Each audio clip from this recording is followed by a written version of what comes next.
All right, we're going to be delayed by a half hour. Okay, just relax, everyone. We ran into a snag trying to do something new. Thanks for everybody's patience. I think I just wasted $1,500 trying to do something. Oh no. I'll try to get my money back. But we tried to do something like the Zoom webinars, so that way we could have 1,000 people on, and we could have 4 sessions. And there was one glitch that we didn't really anticipate happening. And when one person leaves, all the sessions get killed. Uh, Yeah. and so now we have to go back to the old way of doing things. And so I think we're going to have to set up like 4 Zoom accounts now. I don't know. I apologize, but we were out up late testing everything out, and this is one little thing that I never would have thought that we would have had to test, but it isn't a new thing. So But anyway, that's why it's funny because we also suffer from the same tech glitches as everyone else. yeah, yeah. So Happens to happens to the best. so anybody who's really upset, hopefully we'll get them their money back, and we'll just go on. I'm just kidding. Nobody paid.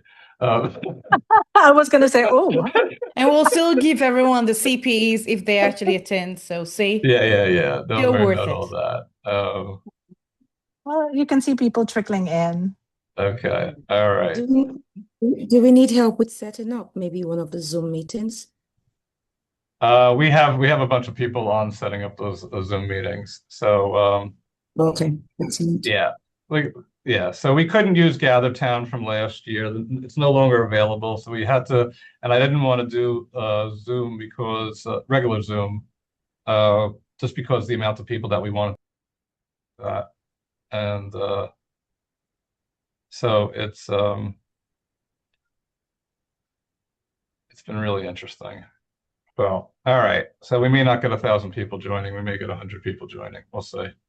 Um, well, people are trickling in.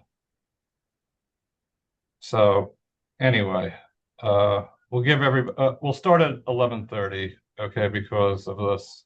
So just be patient. Again, can I ask a stupid question? Do you still want me to present? I Knowing I that I'm supposed absolutely to want you end. to present because well, Okay.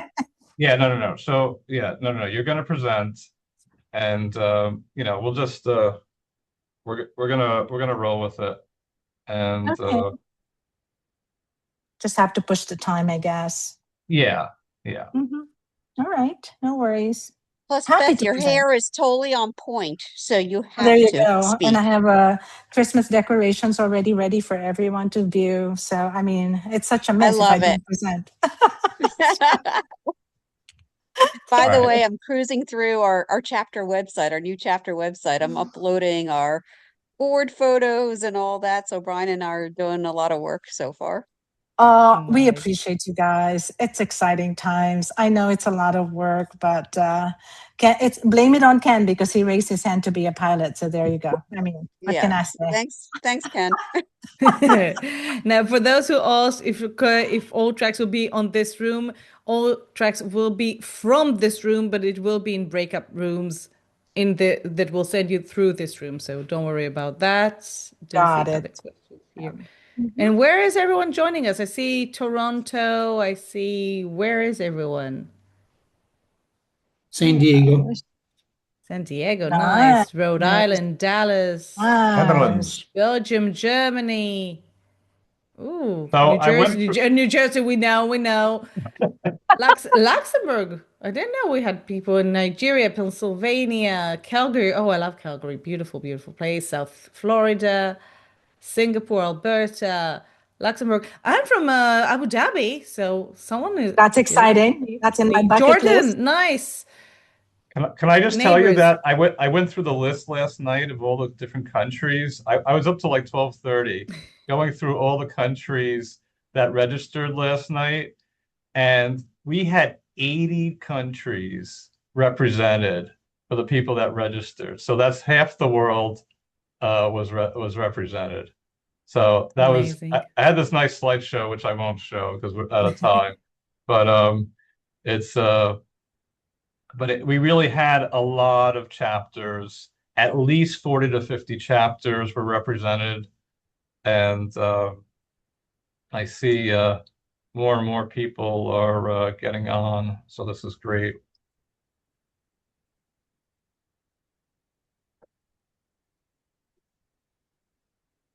All right.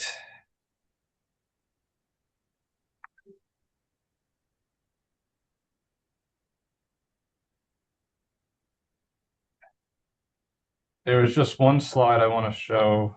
Well, I guess at 11:30 I'll show something. Okay.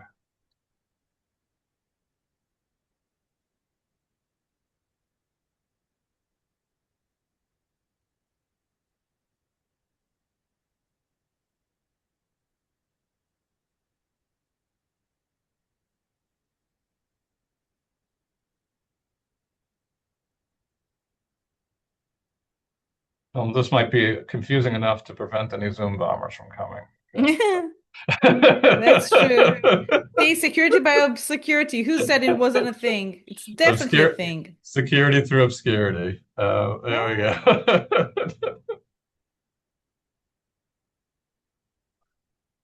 Yeah, thank you for putting up with us. I appreciate it. There we go, New Jersey. There's Warsaw, Indiana, and Warsaw, New York. Yes, there is a Warsaw. Yeah, there's a lot. There's a lot Well, there's of a Jerusalem something. I saw Jerusalem. I think it was any Florida. place that you think of is in the United States also.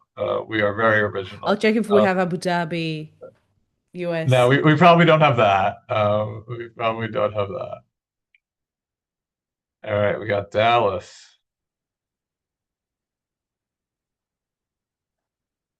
My clicker finger's getting tired of admitting people.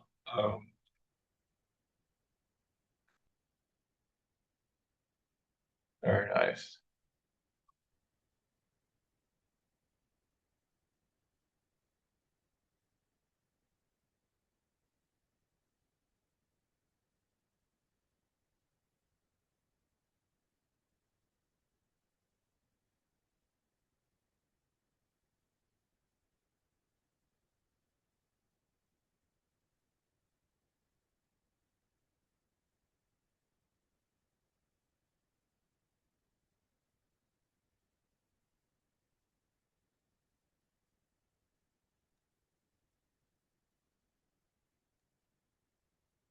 Are you speaking to us because you're on mute? Or someone in the room? Now my partner is like, "You're not done yet?" Like, oh, I haven't even started. Well, it's 11:30. This is only going to take a minute. It's You okay. look very adamant. It's All like, right. So let me see. So this is what I'll just run through what I had planned. Everybody can see this? All right. Yes. Yes. So this is what I was doing last night, going through. I tried my best to figure out, put down all the chapters, but it got out of hand with 1,000 people. I used a lot of ChatGPT last night to help me, but it was extremely hard. So this is not a complete list, but I tried my best to show how many different countries registered last night. And it was it was really impressive. So, but it came out to like 80 different countries, plus all the different regions of all the different chapters. So then I asked ChatGPT to make me a nice map of everybody, and this is what I got. So then I said, all right, how about Claude? And this is what I got from Claude. So we still have a lot of work to do with AI. It's it's a work in progress, but this is the team that put this all together. We have been working on this since September, organizing this, making this available for everybody for the fourth time. and we're really excited about it. And we're experimenting, and that's one of the nice things about volunteering is that you get a chance to experiment, and your job's not on the line, and we can play around with stuff like that. But we really try to give great content out for everybody, and we had a lot of people, a lot of with the call for speakers, we had a lot of submissions, and it was tough to make some choices, but we definitely have some great speakers this year. And as far as CPEs go, we're going to send out the links toward the end of the presentations, I mean, toward the end of the conference. So look out for that, and there'll be a survey with it that we'd like you to fill out as well. And without further ado, let me introduce Beth, Director of Membership for ISC2. And she is a huge supporter of chapters. That's pretty much what she does. And take it away, Beth. All right. If I can, there you go, Ken. Thank you. Bear with me all. Can you see my screen? Yeah, it's like in duplicates though. I think you got to minimize one of your screens. Yes. Ooh. Not that one. Yeah. There you go. There you go. Can you all see it now? Okay, Yep. Perfect. Thank you. Appreciate it. Well, hello and greetings, everyone. I'm so happy to join today at this year's SECON International Conference. Thank you, Ken. Thank you, New Jersey chapter, for this great opportunity. I am Beth Paredes, Senior Director of Membership at ISC2. I oversee member, chapter, volunteer programs, customer experience, and now also events. I have been with the organization for 8 years, and I'm very pleased to be joining you all from St. Petersburg, Florida. So through this presentation, I'd like to share a brief high-level overview of membership goals for 2026, provide important updates on the ISC2 chapter program, and lastly, remind everyone of ways to engage with ISC2 through some of the programs that we offer. I'm not able to move my slide. What's going on here? Oh. How did you share it? There you go. Okay. All right. Well, that's interesting. Okay, to begin with, at ISC2, members and potential members are at the core of the organization's mission. So you are why we're here, and serving your needs as cybersecurity professionals and valued ISC2 stakeholders drive everything we do. Our goal is to continue to deliver positive user experience, deliver customer service excellence across all our channels. So we know you deserve every opportunity to learn, to grow, and thrive. So that's why we're constantly looking to enhance your membership experience through a wealth of professional resources, programs, benefits, and services that ISC2 offers. An organization-wide and comprehensive strategic focus to member value is integral to ISC2's mission, our growth, and also our success. So one of the goals is to continue to grow our membership, to drive candidates through training completion, exam scheduling, and passing through certification. Another important goal is to boost our members' perceived value of membership through increased engagement, opportunities, benefits, and resources.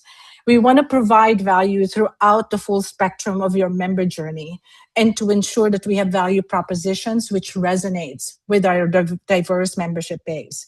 What that means is to provide a set of benefits based on where you are in your membership journey with us. So if you're early in your career, what may be most important to you would be career growth and progression. While if you are a more seasoned professional, you may value benefits pertaining to enhancing your leadership skills or providing you enriched opportunities to give back to your community. We continue to seek your input in various forms, so we highly encourage you to continue to participate in our surveys, to leverage our community platform to share ideas and provide us your feedback on how we can provide more value to your membership. All right, if I may be allowed to switch gears now to one of the programs I'm very passionate about, our ISC2 Chapters program. So ISC2 chapters are vital to member value and to our membership overall. ISE2 engages our local chapters to represent the organization as vital, relevant contributors that deliver on our vision of inspiring a safe and secure cyber world. Chapters support their members by building a local network of peers who share knowledge, exchange resources, and collaborate on projects. Chapters connect like-minded individuals with networking and career opportunities. You educate your members on the latest trends, new technologies, and preparing for ISE2 certification. You also inspire the next generation of cybersecurity professionals and secure the community by generating awareness about cybersecurity and empowering individuals to protect themselves online. So since the inception of the program in September of 2011, there has been a steady growth in the number of chapter membership. Based on the report that we got from year-end 2024, we have over 46,000 chapter members. Our membership grew 7.58% from 2023. So by joining a chapter, you can excel in leadership roles, contribute your expertise through speaking engagement like this, earn CPE credits, participate in events, community and outreach projects, and also enjoy discounts on products and programs. So whether you're starting your career or if you're already an expert, your chapter connects you to local cybersecurity events, programs and service opportunities, many offering CPE credits. Chapters can also help you find a job or take the next step in your career. So now ISE2 has over 160 chapters around the world. So please check out your chapter directory to find one near you. And if there's not a chapter near you, you can also start one. Prior to becoming an official chapter, prospective petitioners must participate and complete an in-depth chartering process. Chapters are provided with general guidelines on chapter conduct, but primarily function autonomously within the outlined parameters. Because of our hands-off approach to individual chapter governances, we are very diligent on the forepart of our process to becoming an official chapter. So we have information on our website that will walk you through the steps to establish one in your community. Any questions, reach out to chapters@ise2.org. The chartering chapter in 2026 will open in January 1st and will end in February 28th. I am very pleased to report that by year end, we will have officially onboarded 21 new chapters. We envision a future where cybersecurity professionals value ISE2 chapter membership for professional development, networking, and community. Chapters really play a leading role in coordinating volunteer activity and developing a pipeline of future leaders. Chapters amplify the impact of ISE2 strategic initiatives, and chapter leaders can be ambassadors for the profession and for ISE2. Uh-oh. I don't understand. Hold on. I don't know why this is happening. I can't seem to move my slides. There you go. Oh my God. I'm sorry, everyone. Okay, in Q4 of 2024, the ISE2 Board of Directors approved the chapter strategy, which aims to create a closer connection between ISE2 and our chapters while maintaining chapter autonomy. So the strategy is organized into 3 pillars, which contain a series of projects strengthening connections between ISE2 and chapters. Sustainability, we want to provide a platform for chapters to fulfill ISE2's mission. We believe that chapter members should have a consistent experience, that providing you with preferred tools, delivering core functionality can substantially improve chapter management. We also believe legal registration is essential as it facilitates revenue collection and succession while mitigating risk. Finally, that direct funding should be dispersed equitably to support chapters at times of need. Vitality. In our strategy, we want chapter members and leaders from new and established chapters to flourish. Investing in member management will provide better data, reporting, and facilitating the exchange of data between ISE2 and chapters. This really unlocks potential for chapter and ISE2 member growth. It also reduces the administrative burden on chapter leaders, letting them focus on developing themselves and their members through robust mentoring programs, for example. So management committees will make most enterprising volunteer leaders responsible for the development of chapters in their region, creating a pipeline of future volunteer leaders and a scalable support model leveraging volunteers and ISC2 staff. And lastly, impact. We recognize that performing chapters and the leaders can amplify the impact of strategic initiatives. They can mobilize volunteer involvement, strengthen ISC2's influence and network, particularly in international markets. This is true for ISC2 and the center, for example. Eventually, we want to be able to fund and incentivize chapter involvement in the center and ISC2 objectives. But this can only occur when more chapters are on a sustainable footing. To avoid continually investing on the same chapters or funding chapters that can't be relied upon to follow through. Finally, our aim to enhance partnerships reflects the fact that chapters nowadays are less likely to operate in a vacuum, but to really form a network of organizations that are active locally. So these ecosystems not only help to create and sustain communities, they also advance industrial and public policy. So collaboration with chapters and local third parties allows ISC2 to show up as more than a certification body. In practice, this could mean strengthening links between academia and industry or connecting cyber professionals with local volunteering opportunities. So one of the projects within the chapter strategy is the development of the chapter regional management committees. I'm happy to report that there are now 9 chapter regional management committees that has been mobilized sometime in May, June timeframe, meeting regularly. So their mission is to support chapter health, strengthen communication and participation in our strategic initiatives. Each of these committees serves as a valuable regional network for chapters, providing support and guidance in sustaining chapter operations and a source of valuable resources for their members.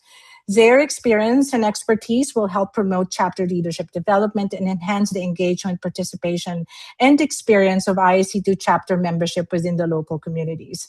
The committees are working together with ISC2 on relevant organizational objectives, developing best practices, enhancing communication, and addressing common challenges. So thank you all for those of you who have volunteered to be a part of this committee. All right. I had mentioned that we are providing a chapter member management system. Currently, our chapters use many different systems to manage their chapter operations. Surprise! Some use simple spreadsheet that they use to track their members, and others use multiple systems to manage all of their activities, all of which is very costly in money and time to maintain. So as part of this initiative, we wanted to provide you all with one primary system that can use to manage your chapter activities, save you money instead of purchasing multiple technology resources, streamline your operations to be able to focus on your mission and activities, provide a uniform experience among chapter leaders so we can better support you, and also so you can provide a customer experience among your a consistent experience among your members, especially if they join multiple chapters. It can also help reduce the amount of information we need to collect from you all at the end of each year. All right, so in Q1 of 2026, this is very exciting time. So we will be providing all ISC2 chapters a member management system. This system that we've chosen has many features and functionalities that comes out of the box.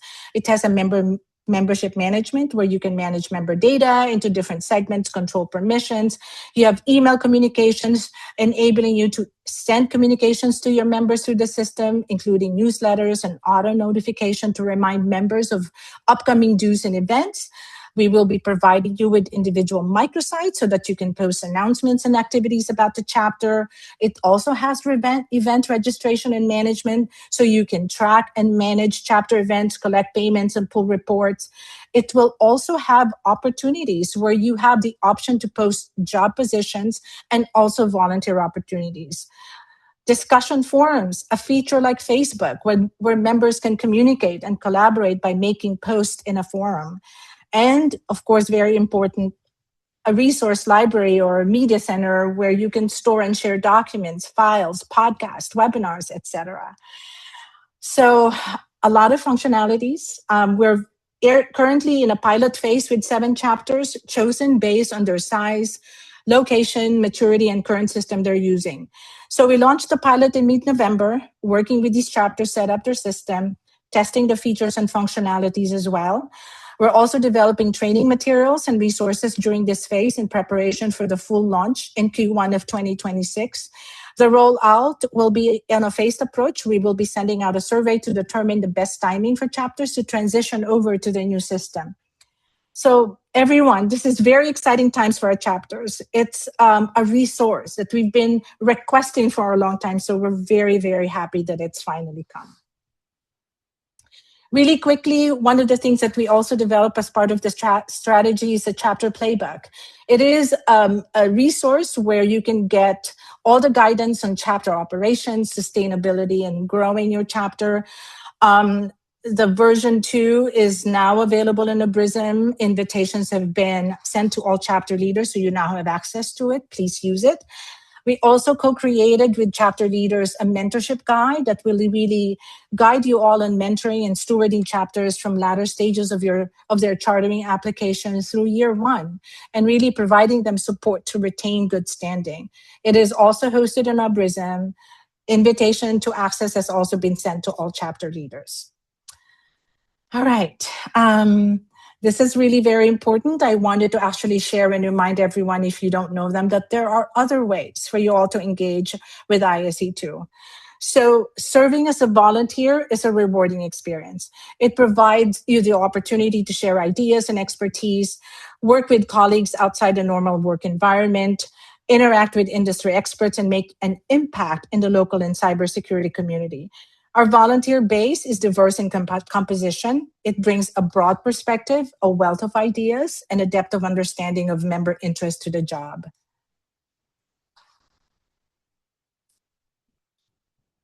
All right. Well, I don't know why I'm having all this difficulty, but all these things are popping up. Okay, very good. ISE2 is built on the strengths of our members and your volunteer efforts across the organization and in our community. So we encourage you to deepen your engagement by getting involved, whether it's a short-term or long-term, in-person or remote, to build awareness and appreciation of our global mission. So give back, connect with your peers, help grow the diversity of our leadership pipeline by volunteering with ISE2. So one exciting project that's coming up very soon to launch is the Unified Body of Knowledge project. It's developing a universal educational resource by and for security professionals to support the future of the profession and the greater information security community. So the outcome of the project will be a growing collection of knowledge that contains cybersecurity best practices, cutting-edge approaches, evergreen knowledge, role-specific insights, and thought leadership. So to successfully complete this landmark project, ISE2 certified volunteers are collaborating globally. So far, they have evaluated 2,220 topics on cybersecurity knowledge, skills, abilities, and tasks. So once complete, these will map with and beyond all of ISE2's certification schemes. All right, so I'm sure you're all aware, because chapters are already contributing to this, the Center for Cyber Safety and Education is a charitable foundation of ISE2.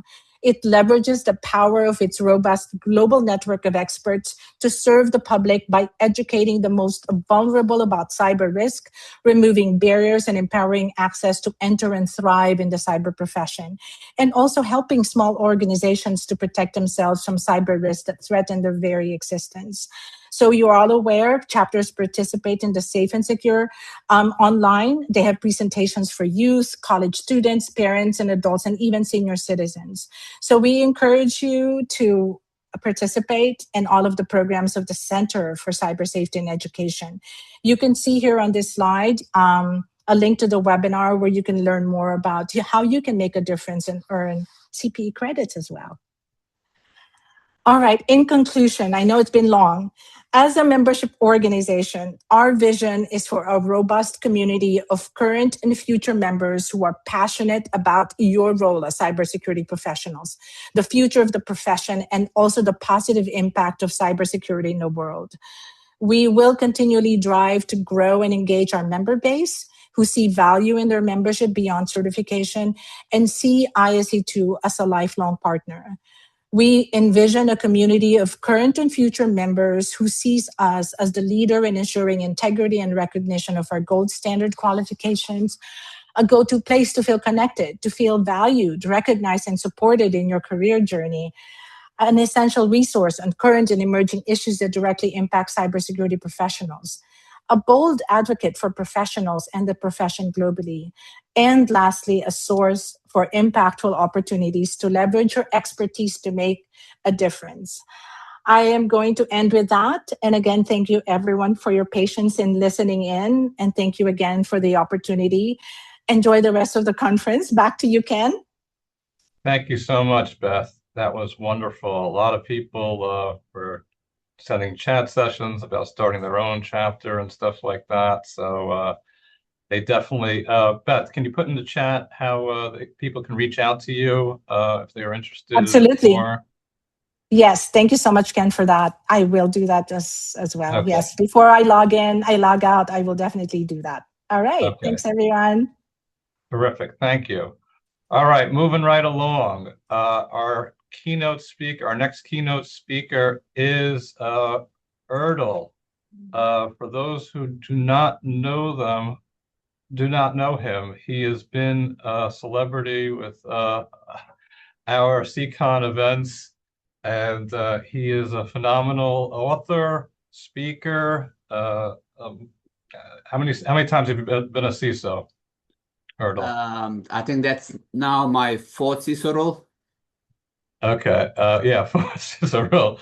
So he is a serial CISO, and he has a lot to offer the chapter. He's been very supportive of the whole community, and we welcome him back to SECON International. So today he's going to talk about what happened in the past this year and what to look forward to in the future as far as cybersecurity. So without further ado, Dr. Erdal, take it away.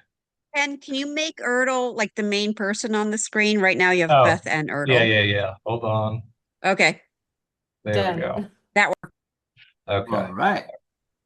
I'm ready as well. Let me share my screen. I hope I share the right screen. Yes. You see, I hope the right screen. Do you see the PowerPoint? Yes. Yes, we do. Perfect. Thank you, Kim, for the introduction. It's always a pleasure for me to be with the ISO Square chapter on-site or virtually, because I truly believe. Oh wait, Erdal, this is not the presentation one. This is the one that you see. All right, and what do you see? Let me try again. Here we go, screen 2. Do you see it now? There we go. Good. All right. Perfect. That's all right. As I was trying to say, it's always a pleasure for me to be part of this community. All right, for the ones that don't know me, right now I work at Morgan State University as CISO. Before that, I was a CISO at a cybersecurity company. Before that, I was a CISO in a global bank.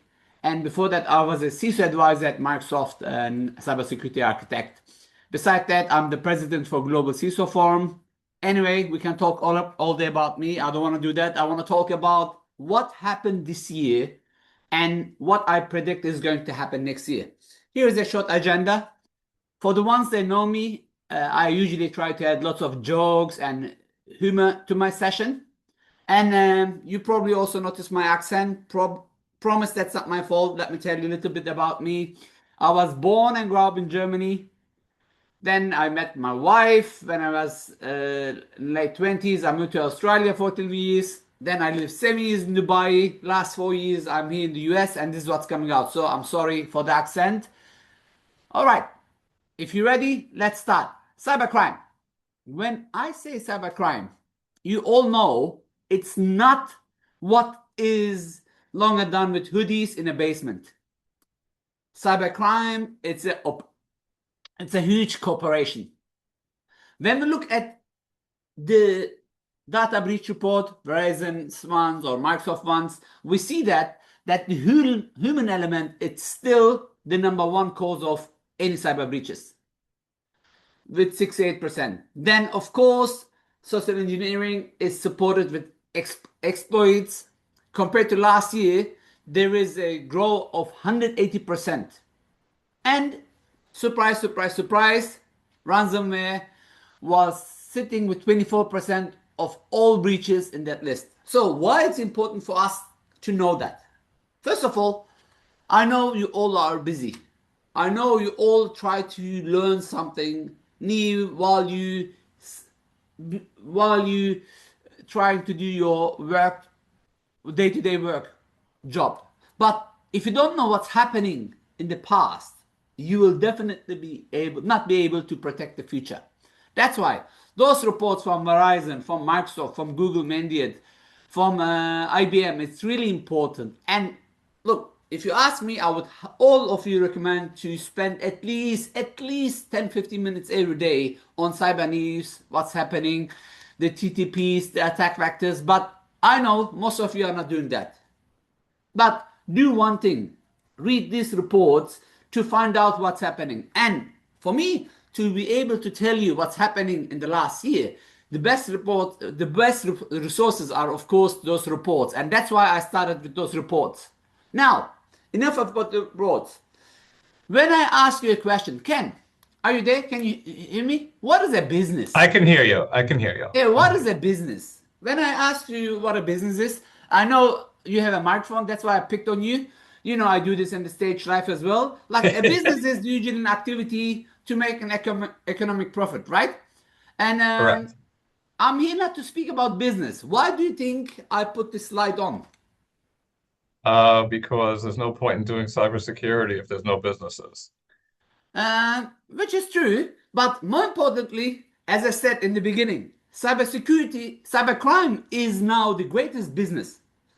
And threat actors started to, you all know about PASS, you know about IS, you all know about,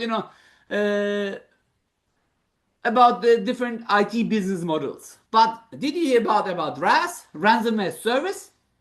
Now, what is happening is basically the core developers, they get around 20% of the share.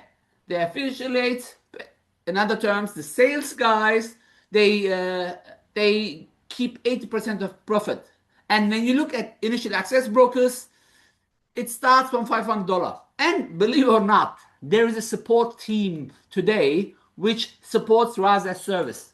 And let me tell you, RAS as service 3.1 has now AI inbuilt. While most of you still hesitate to use AI, besides the chatbot that you use as ChatGPT or Gemini or Microsoft Copilot, threat actors has already implemented AI to their ransomware. And guess what? I'm pretty sure you attended some sessions with Ken in the law firm or in your global communities.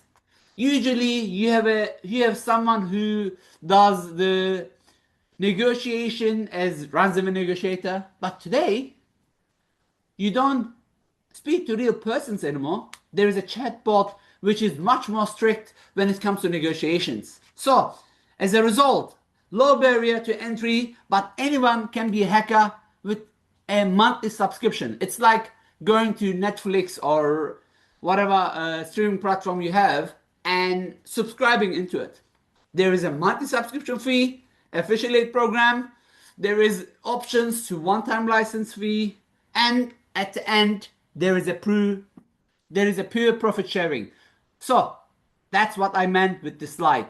Cybercrime is now a business, and many organizations or many criminal organizations as well as state-funded threat actors are using this as a weapon. Now let's look quickly at mandate reports. When we look at mandates, I want you to be aware that the dwell time has risen to 11 days, which was just 10 days last year. It means that attackers are moving slower but deeper, which they are focusing more to be persistent. The top initial access, as it was also shared by Verizon data breach report, is now 33%. which is still the #1 entry point. And unfortunately, they still target financial services with business services and high tech as their main attack vectors. And this didn't change in the last few years. When we look at Google mandate report again, we see that 2026 is not going to be different. As I mentioned a few seconds ago, AI is moving away from being a chatbot to an agent. So they started already to use AI for anonymous scan, exploit, and non-stop hacking attempts. Of course, as I again mentioned a few seconds ago, the geopolitics. China, Russia, Iran, North Korea is using the well-sponsored attacking forces to steal some IPs, to steal some secrets from the opposition countries. And when we look at identity crisis, it's not going anywhere. And Google foresees that it's gonna stay there for a while. All right, my next topic. How to prepare for a jail? Ken, what do you think I mean with that? Why do I have a jail slide here, in your opinion? In my opinion, you have a jail slide here because you're trying to make sure that No, that's a great. no. Of course, the criminal is gonna get to. Now, as a CISO, I have a beautiful office. You see nice views. Do you think I can go to jail for not doing my job? And this is exactly what I mean. Oh, I got you. Okay, all right. I wanted to trick you. Okay. The compliance tsunami.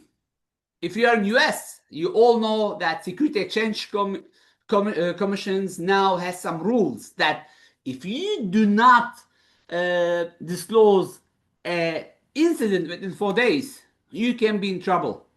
Do you think it's different in US? In Europe? When you look at NIS2 and DORA, the personal liability for executive is there or are there. If you don't believe me, you all know what happened to the Uber CISO. Yes, he was not in jail for 8 years, but it was transferred for 200 hours community. He had to do community work. Or you all know the Sullivan's attack, right? If you ever joined my sessions here at ICQS chapter, you already know that I mentioned in details. Please go and watch my previous sessions. But the CISO for Sullivan's was also in trouble for not doing his job probably. So back to the reports. When we look at the reports that the average cost for cybersecurity went up from 3 point something million to 4.88 million. And the average cyber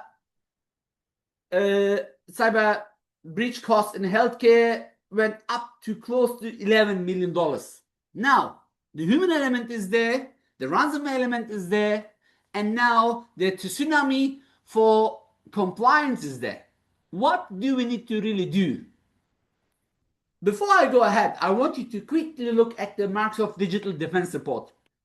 Based on 4,000 attacks, based on 4,000 plus identity attacks, they claim that those attacks could be 99% of those attacks could be minimized if you had an MFA.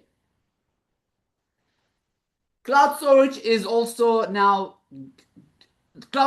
it's also now on demand, and there is 78% increase on those attacks. And if you remember last year, this year actually, we are still in 2025, AWS, Cloudflare, I know they are not cloud storage, but they had some serious issues which affected all of us. Or again, if you remember, there were many blob storages, many cloud storage incidents which was on the news. And one other thing that Microsoft is saying is there is a BEC, the business email compromise. And apparently there is close to 160,000 attempts daily, where is mainly driven by AI. Now, putting all this together, what are the top 5 attack vectors that you need to be aware? Honesty? No rocket science here. it didn't change in the last few years. Stolen credentials are still #1 attack vectors. You don't have to hack in. All what you have to do, log in. When I tell you this, if I ask you now, excuse me, who's reusing the passwords? Probably none of you are going to say yes. Who's not using MFA? Probably none of you are going to say yes. But when we look at the reality, honestly, the initial access vectors based on the Verizon data breach report is still credentials. 36% of reused credentials are causing most of the cyber attacks. Of course, phishing is there, but if you remember, in 2014, phishing was 95% of the main initial access vector attack, where it went down to 30%. There is still exploits and vulnerabilities there, but what I want you to be aware of, please, please, please, where possible, at least personally, use MFA or any of your public facing services should have MFA enabled. Otherwise, you're going to be one of those victims next year. If not, Snowflake. They had an incident. Snowflake, when I say Snowflake, probably you will know it, but I'm pretty sure some of you bought tickets from Ticketmaster, from Santander, from Leading Tree. And you know how they've been hacked? Through an info stealer, which was Lumia, which infected a sales manager's personal laptop in a domain environment. And guess what? The employee didn't have MFA. As a result, Snowflake was on the news. What about your DNA? DNA? Dr. Skaya, what are you talking about? 23andMe is a DNA service company. You know, they look at DNAs, and guess what? They've been hacked. You know how? Not through direct attack, but again, through password spray attacks, which was used unfortunately with stolen passwords. So whatever you do, don't forget, you are responsible for users' pure hygiene. Remember SolarWinds? SolarWinds, they had one of the biggest supply chain attacks in the history, and even FireEye was hacked through them. And if you don't believe me, please use your favorite search engine, and you will see that the default SolarWinds password, which lead the attack, was SolarWinds 123. And then the CEO blamed an intern for using this password. All right, look, I am a CISO, and I am empowered by the CEO to increase the cybersecurity posture of my organization. But if I don't have the ability to enforce MFA, to block passwords such as SolarWinds 123, what can I do? All right, another question.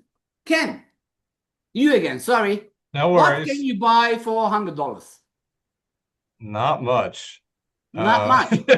What if I sell you malware which is not used and it's clear, like Vida, Luma?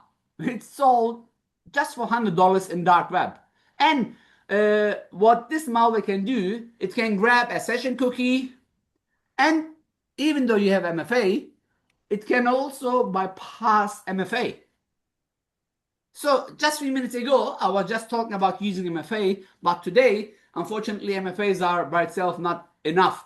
You should use FIDO keys. You should use, if you're using Windows Hello, or you should use, some passwordless authentication to improve your security. And that's unfortunately the only way to block access from unmanaged personal devices in sensitive roles. Vector 2, phishing and social engineering. For the ones they know, I have a book about it, and I'm pretty sure you all know how I've been Pound, Troy Hunt wrote the forward for it, but don't worry about it. What is social engineering? Basically hacking the human. And you all read about the MGM data breach, which happened last year, which costed more than $100 million. And if you ever went to Vegas, you know that every second hotel is an MGM resort. Guess how they've been hacked? Through phishing. The hackers cloned the CEO's voice, called the IT help desk, impersonate being that employee. As a result, millions of dollars was stolen, was not stolen, was caused as an incident, And we're talking about a huge hotel result. What does hotel means? It means your credit card numbers. It means your IDs. It means your addresses. It means your signatures. It means basically everything secret about you has been also stolen. How did this happen? Here's the TTP. Basically, the attack moved from a human layer to an identity layer. And they were using Okta. Talking about Okta, if you remember my keynote last year at SECON in June at King University, I was speaking about how Okta was hacked and deep dive. Today, Okta was not the direct target, but Okta couldn't stop this because the human layer bypassed the technology. So you can, I'm not going to go deep dive on the TTPs, but the slide's going to be here, and you can just read later about it. You can go Mitra Attack Framework and learn about this later. Another case study, Midnight Blizzard. This time, this attack was supported by an ATP, by a Russian intelligence. They used password spraying on a legacy non-production test tenant, which, guess what, didn't have an MFA. The pivot was they used permission to access corporate email accounts of Microsoft senior leadership. So hold on. As an ex-Microsoft employee and current MVP for security, I know Microsoft is spending $5 billion per year on cybersecurity. And still, they can be a victim of a cyber attack. Why? Legacy environments are still the ticking time bombs. And it's easy to say, hey, don't use Windows XP. Don't use Server 2003. Upgrade to the latest and greatest. But the reality is different. And unfortunately, organizations like that still, which is any organization which is older than 20 years, I truly believe has still a lot legacy applications, legacy environment, which is causing danger and causing sometimes senior leaderships to get affected. Now, number 2 is phishing and social engineering.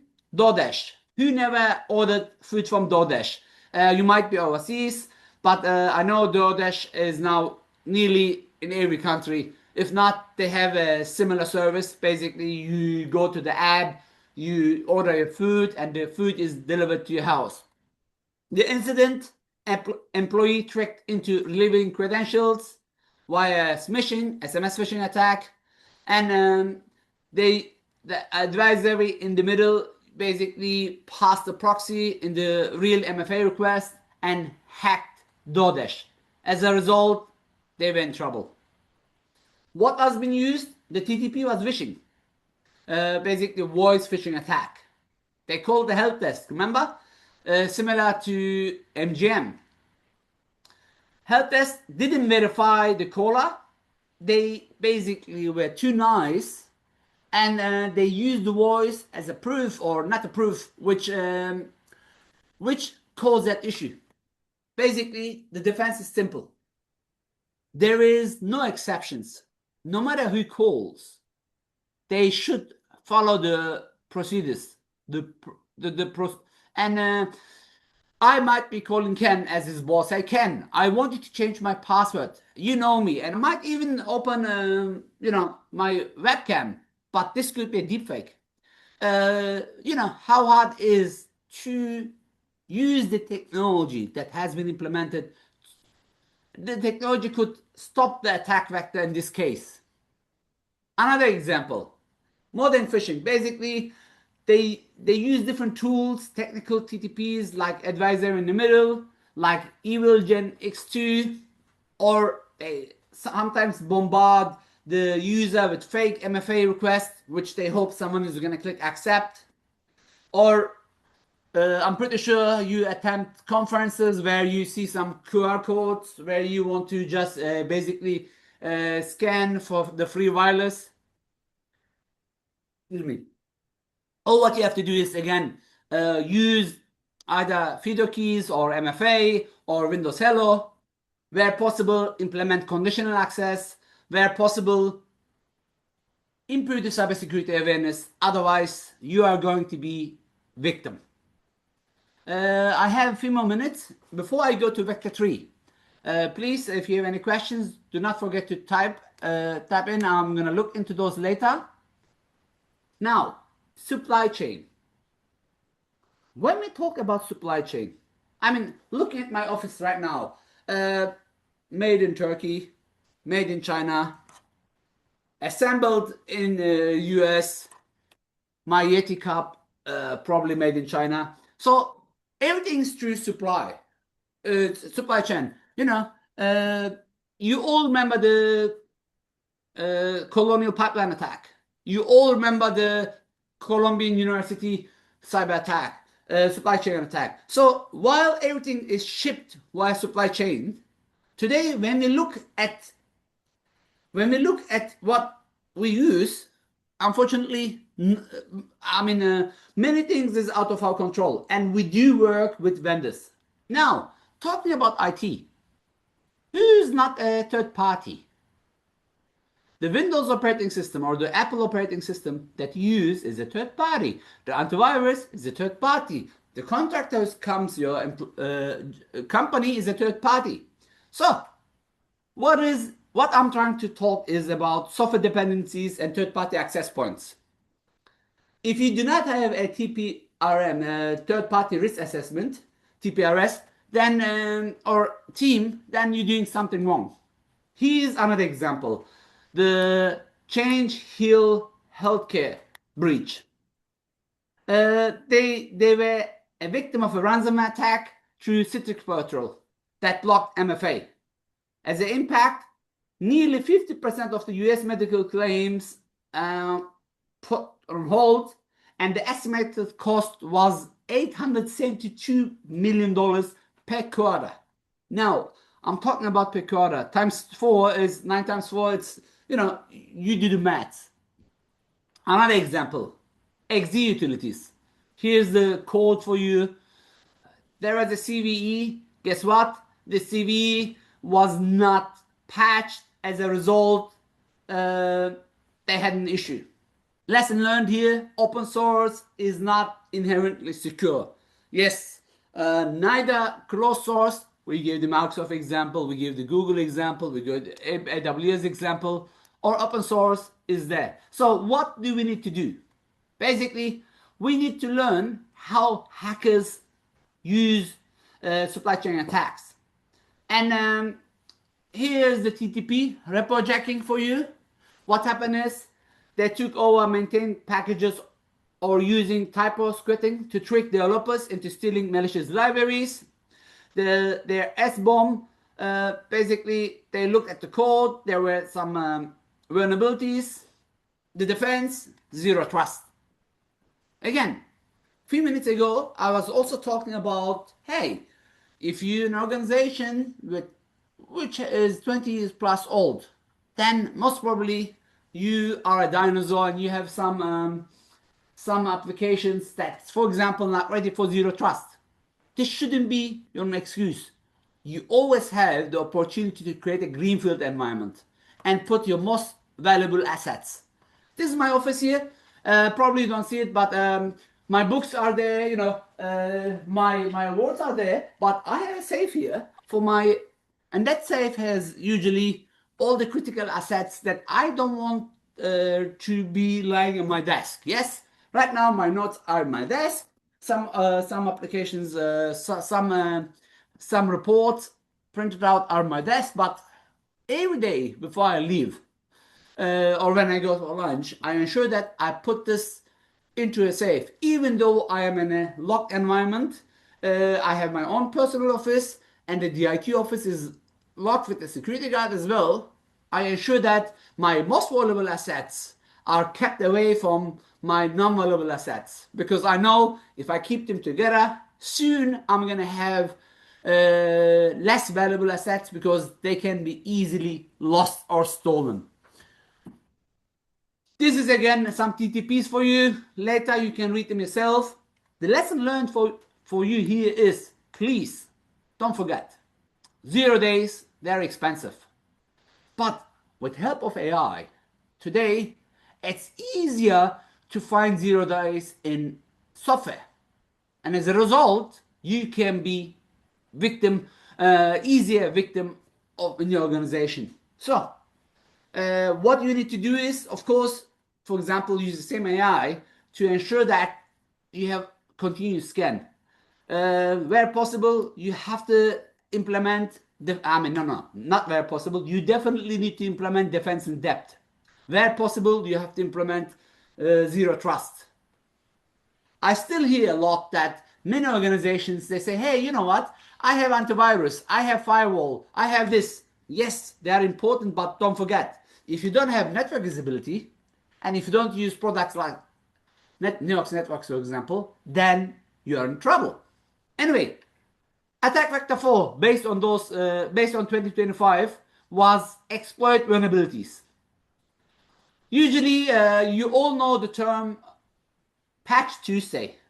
What does it mean for me? It means Vulnerability Wednesday. Every time there's a patch, it means there is also a risk to get hacked. Let me take the time back to 2016-17. Do you remember the first WannaCry attack? Back then, you can see it's still in my LinkedIn. I wrote a paper, a research paper, and I said, unfortunately, the day is going to come where we have to pay for vulnerabilities. Many people, more than 1,000 comments, they slammed me. Paying means you're going to support criminal organizations. I know today, many government organizations do pay for ransom, including the three-letter agents. Unfortunately, I have been in many cases. Or back to WannaCry example. Do you remember Eternal Blue, which was a vulnerability which was first used by NSA, then Microsoft found out and they released a patch. Guess when the first attack happened of WannaCry? Ken, was it 2 days? 2 weeks? Or 2 months later? Oh, when the first with WannaCry? Yeah, it was 2 months later, right? Let Yeah, me put this up. absolutely. So you had 2 months to go and download this patch and improve your security. But then, back then I was working for Microsoft and they're like, hey, Microsoft, it's your fault. I'm like, hey, there was a patch. It wasn't really a 0 day. It was a vulnerability exploit Wednesday, not a patch Tuesday. So you didn't patch your environment for 2 months and you were expecting not to be a victim. Back to 2025, Shadow Door. The problem was a firewall VPN API, and the reality was that 40% of the web traffic was API call, and less than 10% were actively monitored. As a result, they were hacked. Iwanti, VPN. We usually use VPN to encrypt our traffic, but there is a flaw which was authenticate bypass, command injection, and used together they give an unauthenticated RCE. The scale was thousands of organizations hacked globally through Chinese state actor, and reality check was edge devices are block boxes you can't monitor easily. I'm fully aware of that, but when you use any software, and we use many software, many software, and if you, as a security professional, anything that you look at, you should know that it can be hacked. And where possible, you should think of how you can defend it. Assume, any software, like have that assume breach mentality. Just, I've been taught this when I was in a senior leadership role in a bank. They said any message you type, assume tomorrow it's going to be in Washington Post as a headline. So anything in writing, any email, any WhatsApp message, anything that you write will you are responsible for it and will affect your organization. So get this mentality and put this into. I mean, if you don't believe me, look at Twitter. Many people were fired for tweeting their company, anything, something about companies, or sometimes they go ahead and they do some uh, political comments. In some countries, they get arrested, or they get fired. So if this is the reality in politics, then you should also be aware of the reality of cybersecurity. The defense is you need to create segmentation, and you have to ensure that anything that you use, you should have an incident response plan, and you should do incident response activities. Again, if you lucky member of this beautiful chapter, the ICT Secure chapter had many online and on-site tabletop exercises on ransomware, on incident response. Please, please, please join at least one of those. The team did great sessions in the past, and I'm pretty sure they're going to do many great sessions upcoming future. I have four last minutes, and I want to talk about the latest attack vector 5, AI risk, and shadow AI. When I talk about shadow AI, what is shadow AI? When I ask a question, and I can see the camera here, who can you raise your hand? I can see May, Art, and some other people. Who's using AI? Like ChatGPT, Gemini, we all, right? Do you use it in your work computer? Hands up again, please. Rabu, yes. Now, is it authorized to be used? You don't have to raise your hand. Oh, some of you do say yes, some of you do say no. Same here. I use AI, and we do have now an AI policy, because when I've been assigned as a CISO, that was the first thing I did. But how do you control AI in a chatbot? It's much harder than we think, right? But you know what happened with deepfake? This is they lost $25 million with a deepfake attack. The target was basically an engineering firm in Hong Kong. The tactic was simple, that you all know. Employee received an email from a CFO, and it was suspicious, but he trusted, or she trusted, the CFO, and as a result, $25 million was gone. Another one, Microsoft recall. Remember, they had a beautiful chatbot which they used then, or the latest Windows recall feature as well. Not chatbot. Chatbot was another. Remember, I was talking about that Twitter chatbot they released to the wild, and then hackers trained them bad, and that chatbot tried to. It started to give some political responses, started to swear, and Microsoft called it back. But no, this is Microsoft Recall, the new Windows feature, which was recording basically everything, and you could just go back and reuse it. An AI feature that took screenshots of every few seconds and created a memograph history. And of course, what happened is any malware could basically get into these files and break the privacy. And as a result, Microsoft had to call it back. So there is many other tactics used by hackers. My recommendation to you is, please try to create cyber awareness session to increase the security in your organizations, because AI is going to be more part of our lives. You like it or not. Assisted AI, like Copilot, like Gemini, like you name it, can now will be used by hackers in 2026, and you're going to see that more and more cybersecurity incidents will be related based on AI. Again, one of the first defense mechanism was usually encryption, but we know that quantum computing is getting closer and closer, which means you already need to think to create quantum-ready encryption keys, which means we need to have more time. But looking at our work schedule, we are overburned already. You have less people. You already saw that AI is replacing some jobs. Um, you don't have enough budget.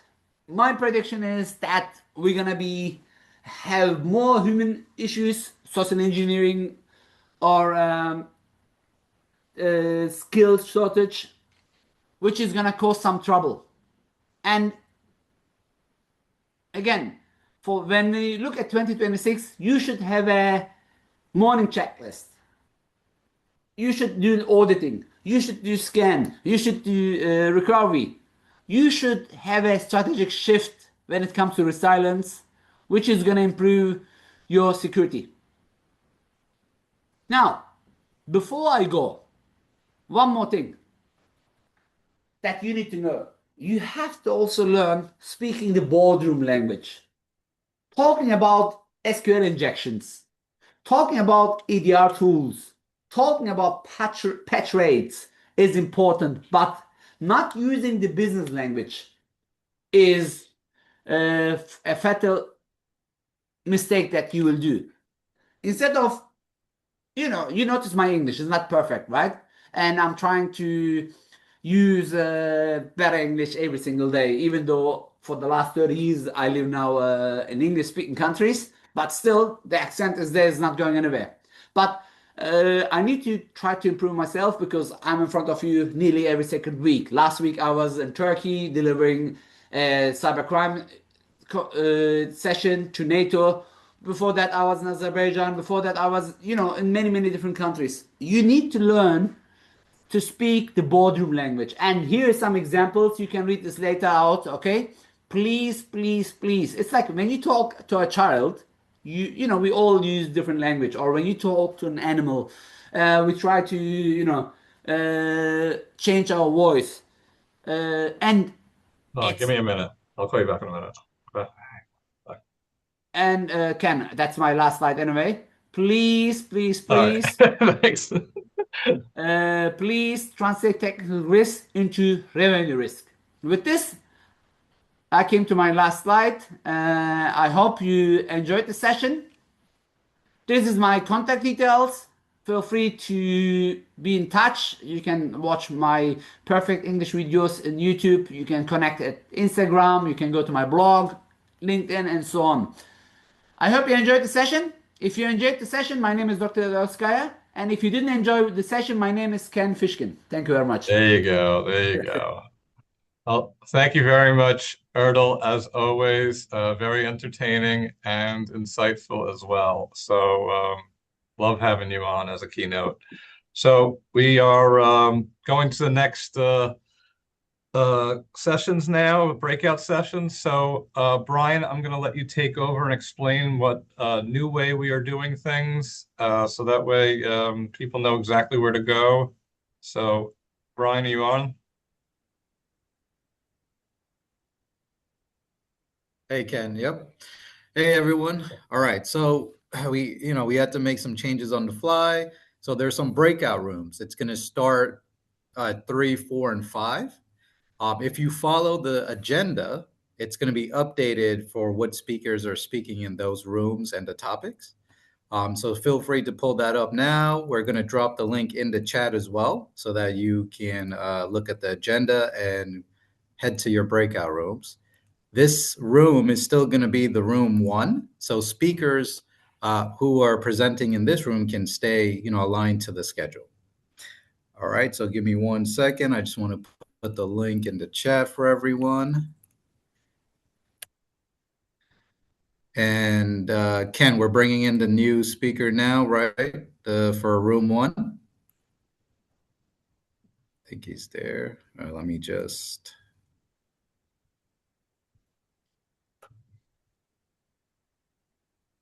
All right. So for room 1, it looks like Jacek Gramuza from Poland chapter, speaking on AI in the hands of cyber criminals defending against intelligent threats, are going to be presenting in this room. If you are here, give me 1 second. I'm going to look for you. Yes, I am. So if we're supposed to be presenting in another one, do we just head to the original link that you had sent out? No, so there are breakout rooms on the, if you go to the bottom, I believe there's like a button that says breakout rooms. Do you see it? Let me see.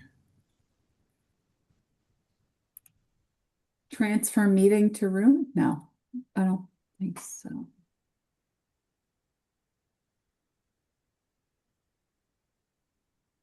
Don't see the breakout rooms. Don't see it Do we have yet.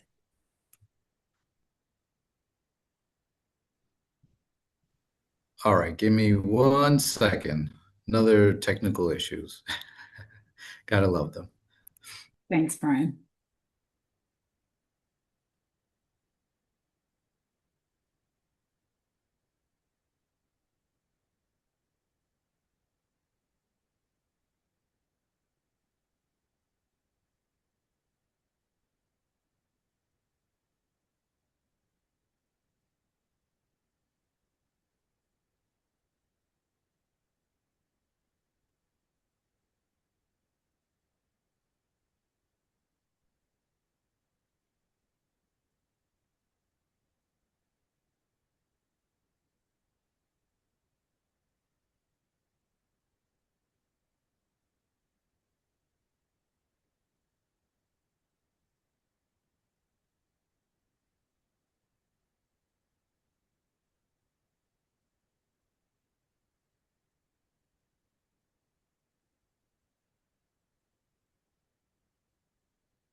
Phil, I think those were the original ones because now I see there's no room 2 and there's a room 5.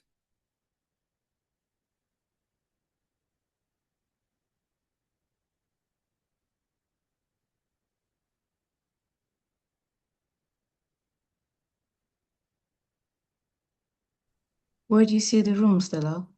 In the SECON International 2025 agenda that was linked above. Okay. This, the last one I saw room 1, 2, 3, and 4. I'm just gonna thumb it so you could see it was sent at 12:35 by Brian Singh.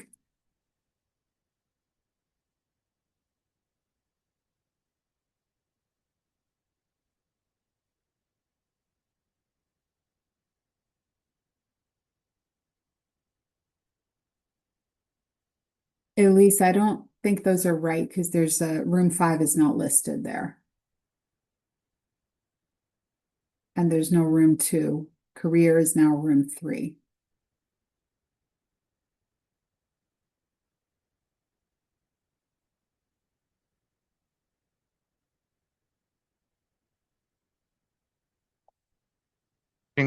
I think the room 5 is named Tech. So on the chart is no, room 4. What are you looking? What room do you looking for? Yeah, I think all of those links are not working right now. So The links in let's wait for Ryan to come back and give us the right link. the links are not Okay. working. They have a they have a print screen of the old links, which is not user friendly for people.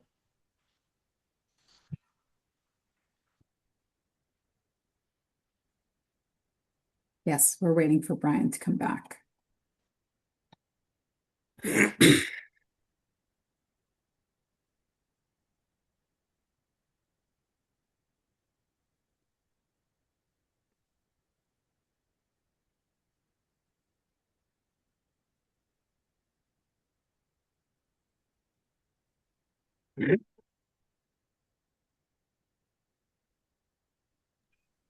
Sorry, guys, just give me a few more minutes. We're just trying to iron out some technical issues on our side here.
Now I see the option to join a breakout room. Yes. All right, great. So breakout rooms should be there. Let me put the new agenda link in the chat.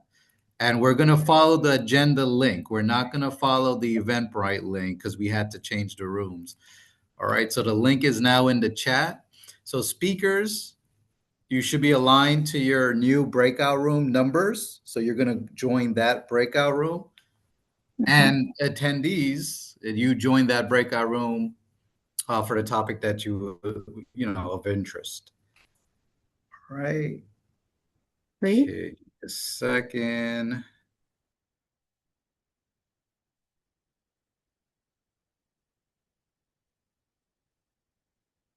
Tools. So not only are you getting direct prompt injection by giving it different goals.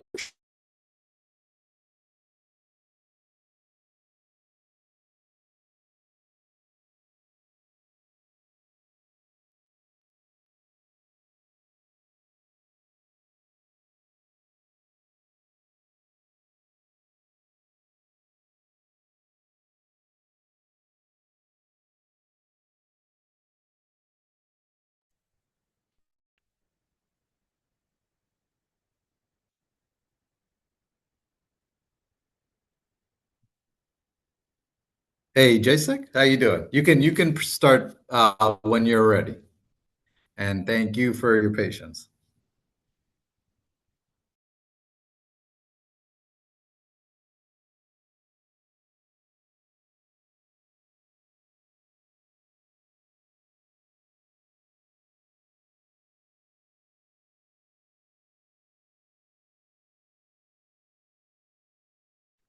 Hello, can you see my screen?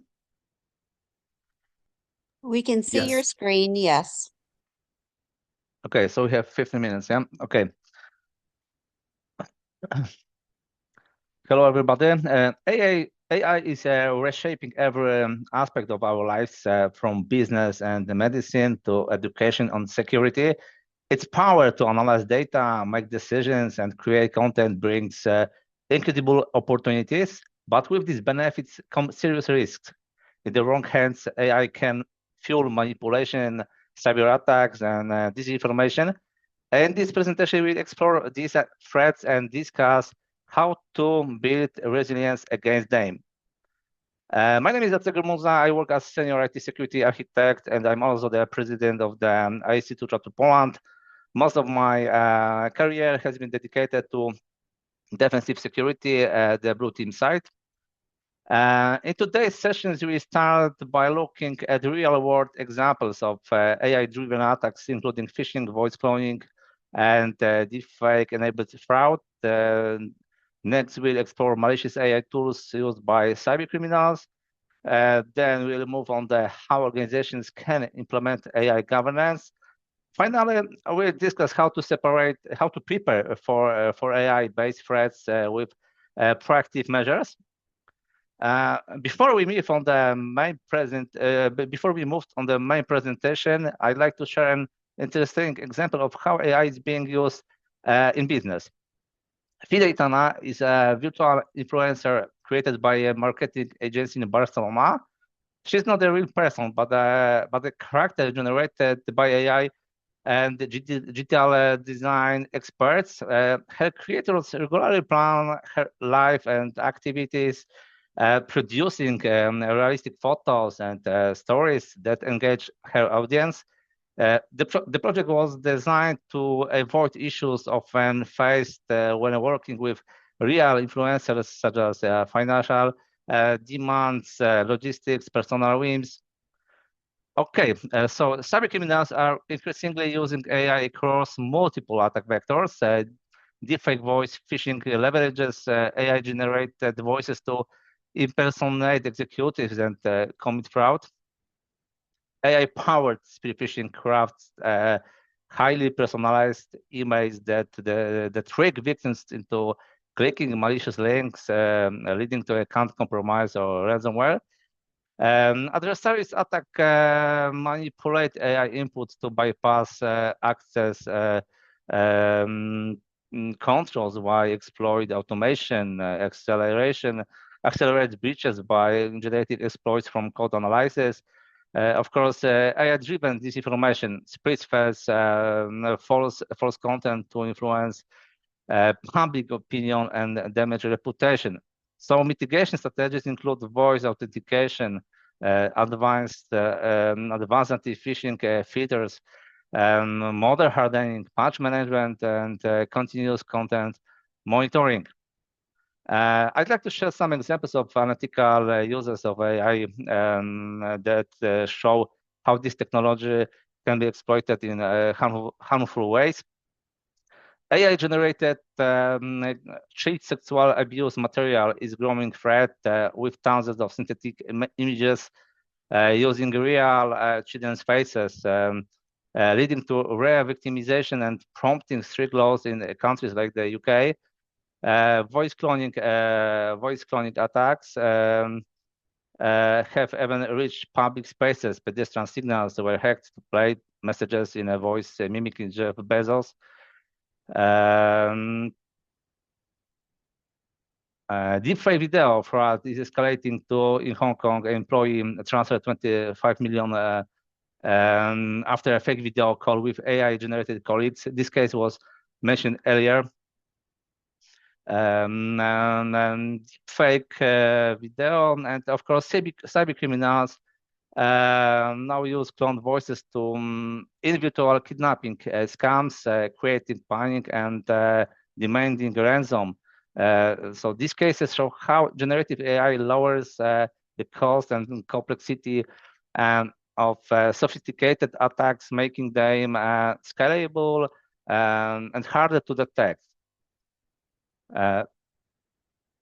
Okay, 6 years ago, AI tools were far less advanced than today, as seen in early phase generated apps that produce float fake images on the top.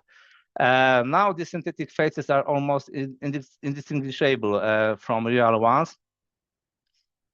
Detecting deepfakes in online conversations is challenging, but combining technology and human observation helps.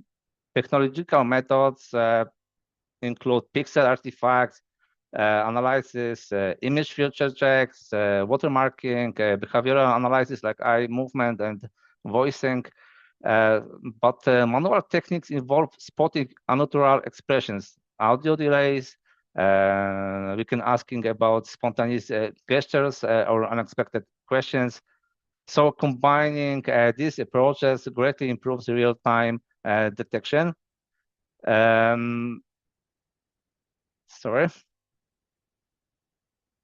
Okay, Hextreg AI is an open penetration testing framework that integrates many tools and AI agents to automate attacks.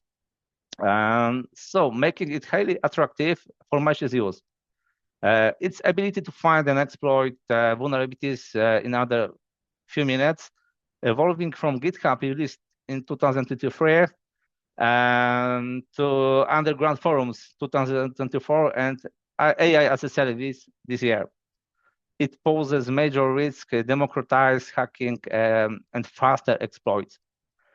Malicious AI models sold as AI as a service on the dark web, like Fraud GPT, One GPT, Evil GPT, remove ethical safeguards and automate attack at scale.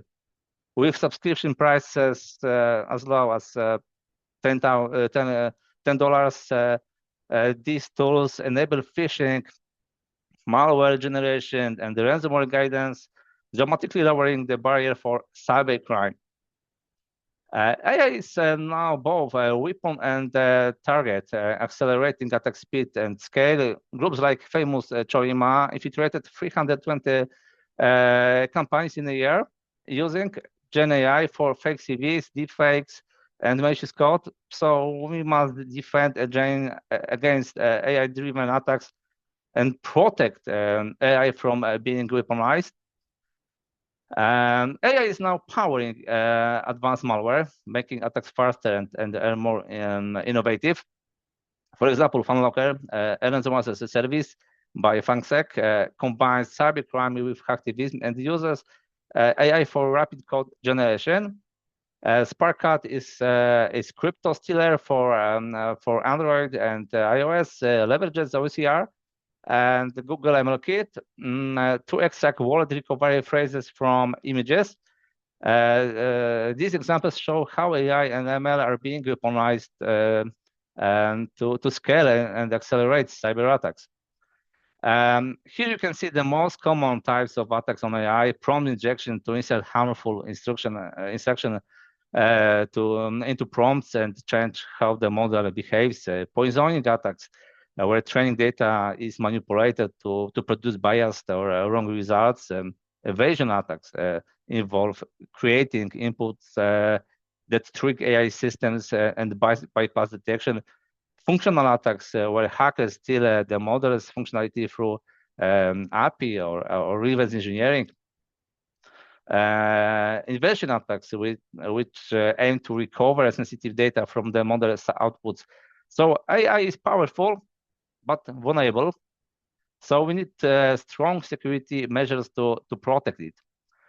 AI's adoption grows. These systems face not only traditional cyber risk, but also unique threats targeting the entire AI lifecycle.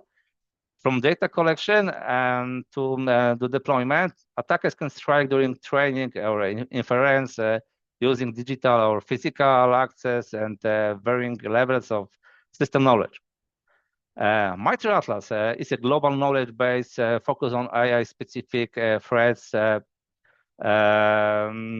It works like MITRE ATT&CK, but for AI, covering 16 tactics, 140 techniques, and 42 recommended mitigations, plus 42 real-world use cases studies of AI attacks. Why was it created? Because traditional frameworks don't address threats like data poisoning, prompt injection, and other AI attacks. This slide show why security must be part of every stage of the AI development lifecycle. The CRISP MLQ framework breaks this process into six phases, from understanding business needs and preparing data to building and validating models, deploying them and monitoring for risk. So we see that security is not a one-time step; it's continuous.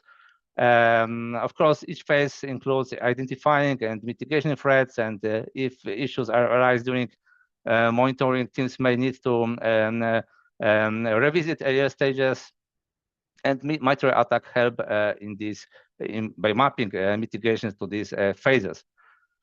AI governance is essential.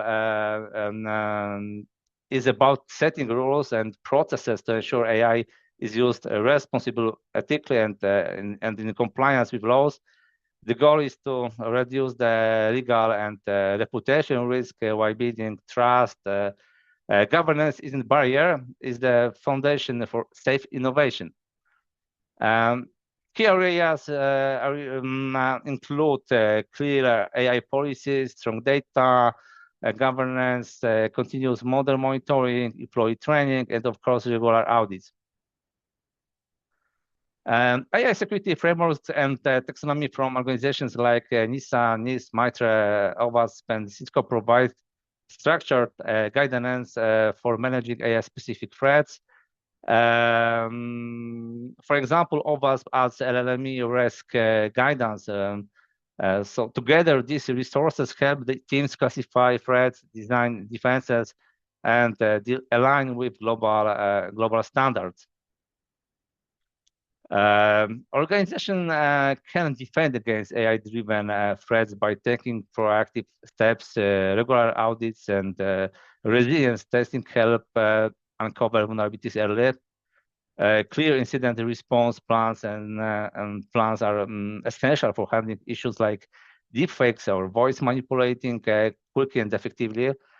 Employee training builds awareness of AI-generated phishing and other risks, creating a strong human firewall.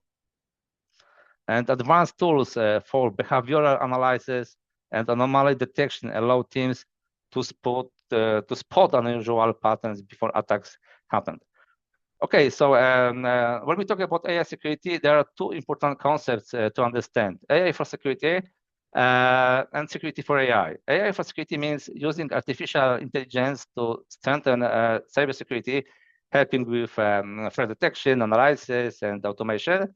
But security for AI, on the other hand, is about protecting the entire AI life cycle, models, agents, data. So such platforms, such systems prevent model theft, the data leaks, secure AI agents, detect shadow AI, and manage posture to reduce configuration risk.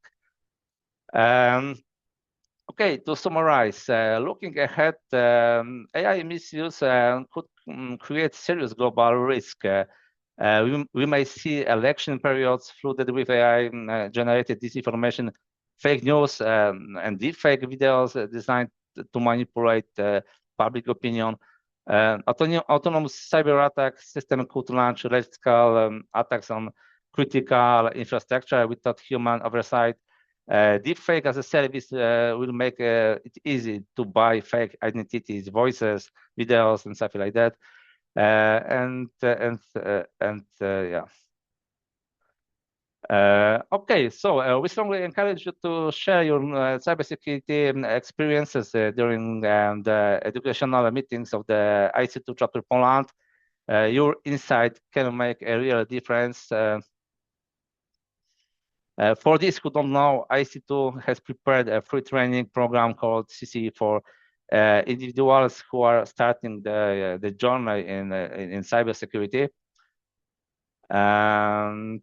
Yeah, so that's all I think. Thank you for listening to my presentation. If you have any questions, feel free to contact me via LinkedIn or email. I wish you a successful conference and interesting lectures during this event, and I hope to see you soon. Thank you very much. Thank you, Jessica. Thank you Yes. very much for your talk. Thank you. And we're for those asking, the slides will be available after the conference, and you'll have the slide with his information if you need to contact him. Thank you, Marie. Just trying to get back on track and on schedule. At 1:10 p.m. Eastern, we're going to have the next speaker. And that speaker is Mahinder Mangalasari from the New Jersey chapter, speaking on biases in AI, the underrated vulnerability. So Mahinder, if you're in the room, if you want to get set up, let me know if you run into any issues with Mike. That would be great. Sorry, guys, for the technical issues we were having. We're just trying to get back on track. Thanks, Brian.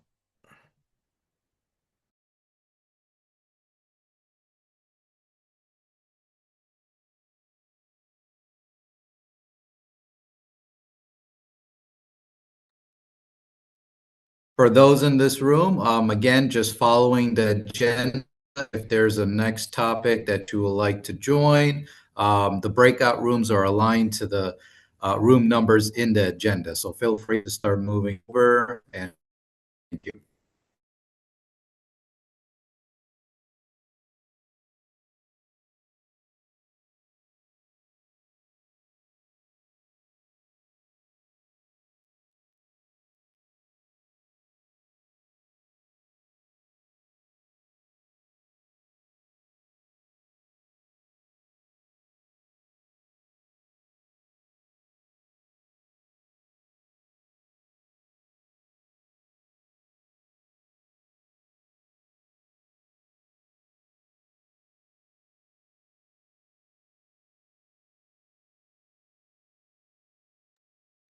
For those that might have missed it, we're starting up again at 1:10 with our next speaker.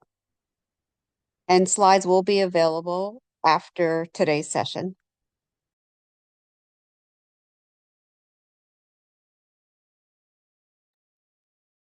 Brian, if you're still there, can you drop the links again? A lot of people are still asking for links in the chat. There's only one link. It's to the agenda. So once you get to the agenda, you look at your room number and the topic and speaker of choice, and then you head to your breakout room. So breakout rooms are at the bottom of the Zoom window. You click on the breakout room, you'll see the number show up, and you just join that room.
Hey, Mander, floor is all yours.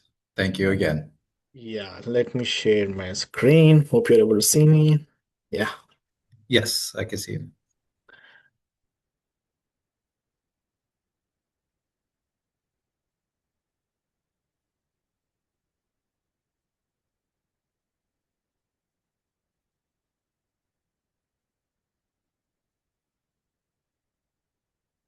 Are we in this slide presentation mode? Yeah, just to make sure. Yes, I can see it. Yeah. Hello everyone. Good afternoon, and wherever you are, thanks for joining this lovely event.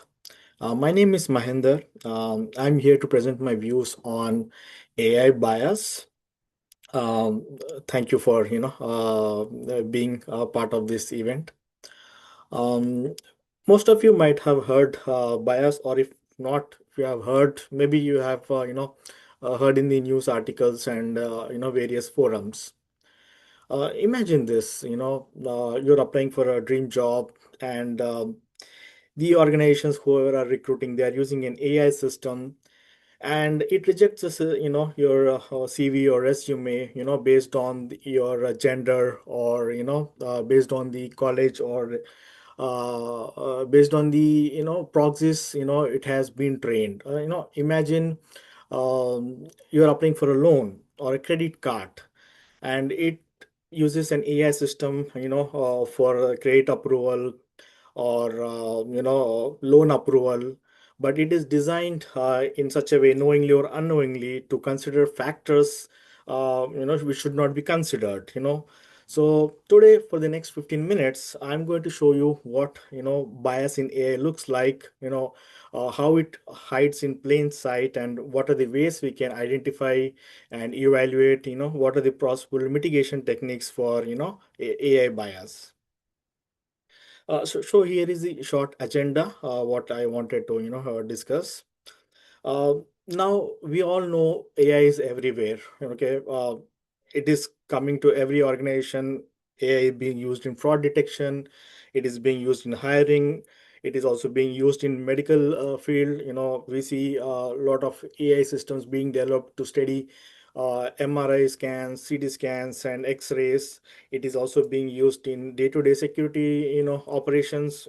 Many of our people who are working in SOC, they have started using AI systems for SOC operations, to mitigate log alert fatigues. So as I read a survey, like in 2024, like almost 78% of the organizations globally started to use AI in one form or the other. So it is touching everyone's life, knowingly or unknowingly. So with a show of emojis or comments, please let me know. Do you feel that AI systems are biased or no? I wanted to hear from you. Did you experience, or did you hear about AI bias in in day-to-day your life? It's interesting to know what the audience think about AI system bias. Uh, you know. So, what is bias? How do we define it? Bias is generally an unintentional prejudice in AI systems, resulting in discrimination against a particular individual or a group. So, this may not be intentional. It might be a systematic or unfair discrimination based on the data, or algorithms, or the human choices that were used to train or build the AI systems. So, everyone knows, whoever is using AI, right? It's a predictive tool uh, based on our, prompts, and based on the way it is trained. It tries to, please, the way we expect the, answers to be. So basically, our goal is to move from a bias black box to a transparent glass box kind of system. That's all about AI system. It should be a fair system when it is especially being used, which impacts human decisions. So does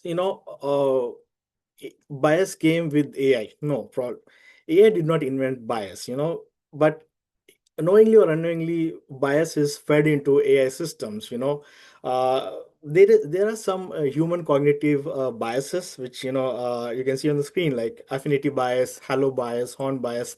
There are general biases which are cognitive human biases, and unknowingly, when we develop the AIML systems, these biases actually creep into the AI systems. For example, if you take an affinity bias, for example, so we sometimes people favor a few people if they are from the same background, same university, or same college. There might be data labeling happening, favoring individuals or groups which are of the similar background. For example, take a halo bias. Basically, halo bias means that allowing one positive trait of a person or individual to influence the overall judgment, you know discarding all other factors. For example, a developer might unconsciously emphasize a particular feature of an AI system. For example, that person studied in a well-known university, and that feature might be developed to give preference, discarding all other features. So similarly, we have like horn bias and conformity bias. Horn bias is similar, opposite to the halo bias, and we have conformity bias, wherein the model or deployment method, right, gets influenced with the group of opinion. So these are the human cognitive biases. Knowingly or unknowingly, these start into the creep into the AI systems. So, what are the types of bias? So, in general, what we saw from few of the real life incidents related to AIML systems, these are primarily major biases like historical bias, algorithmic bias, sampling bias, deployment bias, and label bias. So, let's go, few of them. Um, Historical bias. This type of bias happens when an AI system is trained on a data, wherein one type of historical decisions took place for those type of data, and the current reality may not be such as per the history. For example, um, a hiring tool might be trained on job profiles where say a male candidate usually worked from past historically, and suddenly when it sees another gender, it may not accept it, or it penalizes that resume. That's in a historical bias. For example, sampling bias. You train in a system, for example, consider a facial recognition system in a security monitoring. So when you train that data with particular skin tone, and you don't consider all other samples, the facial recognition system may not properly work. So this is kind of a sample bias. You don't take a proper sample of the intended population. So similarly, we have algorithmic bias, wherein the developers do not consider factors which influence negatively the outcome. For example, they use some proxy variables like zip codes, which indirectly might impact the overall algorithm of the system. Similarly, deployment bias. So you develop a system intended for a region or for a population, and but you deploy that system in a different than what was intended. For example, you train a medical AI model for based on the young population, and you use that for an older population. So that will have a more impact.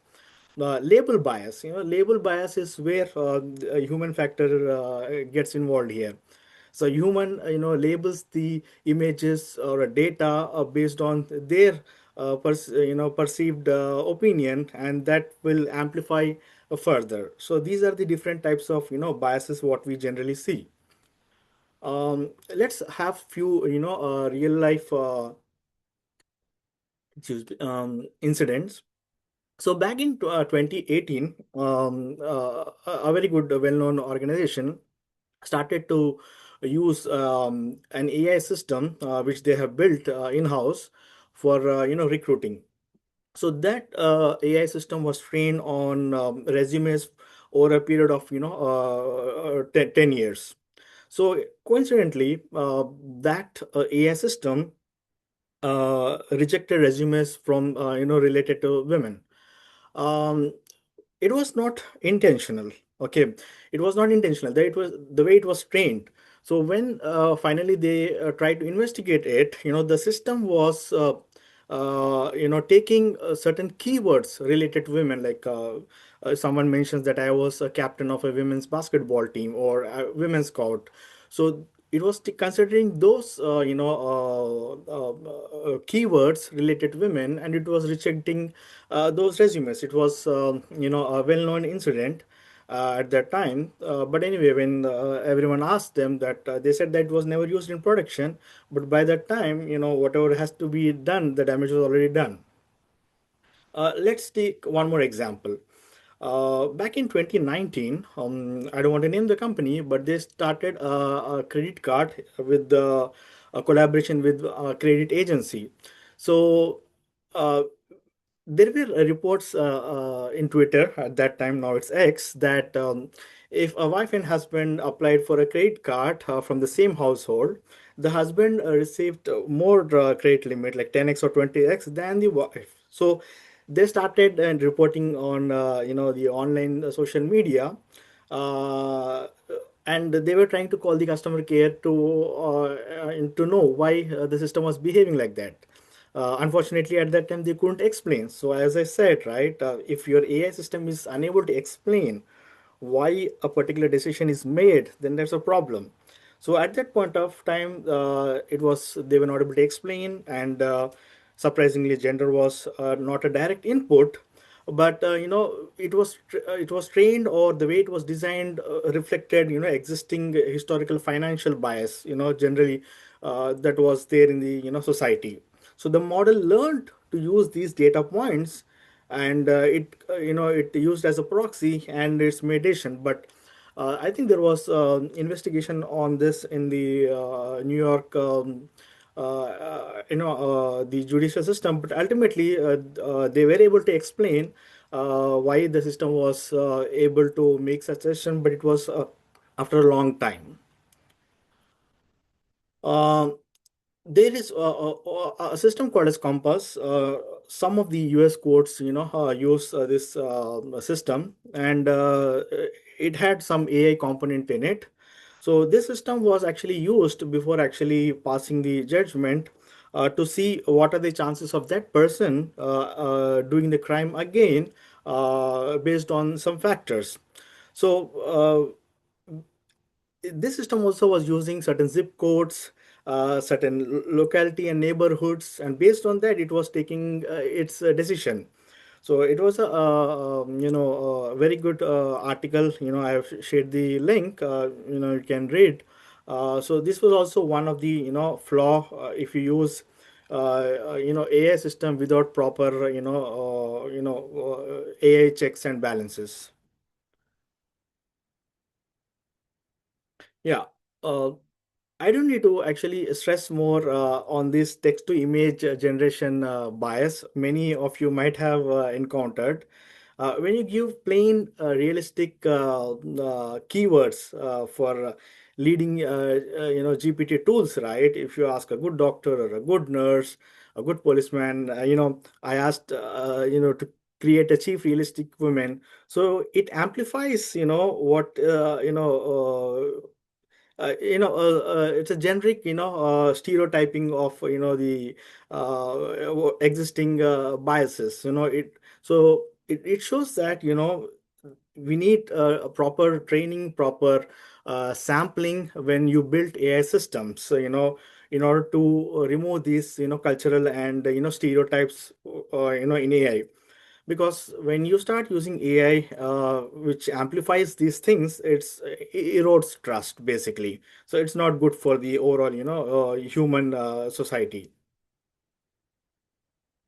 But all is not, so bad when it comes to bias. For example, I have seen the what steps leading AI companies are taking. For example, I asked ChatGPT, "Can you create an image of a dreaded criminal?"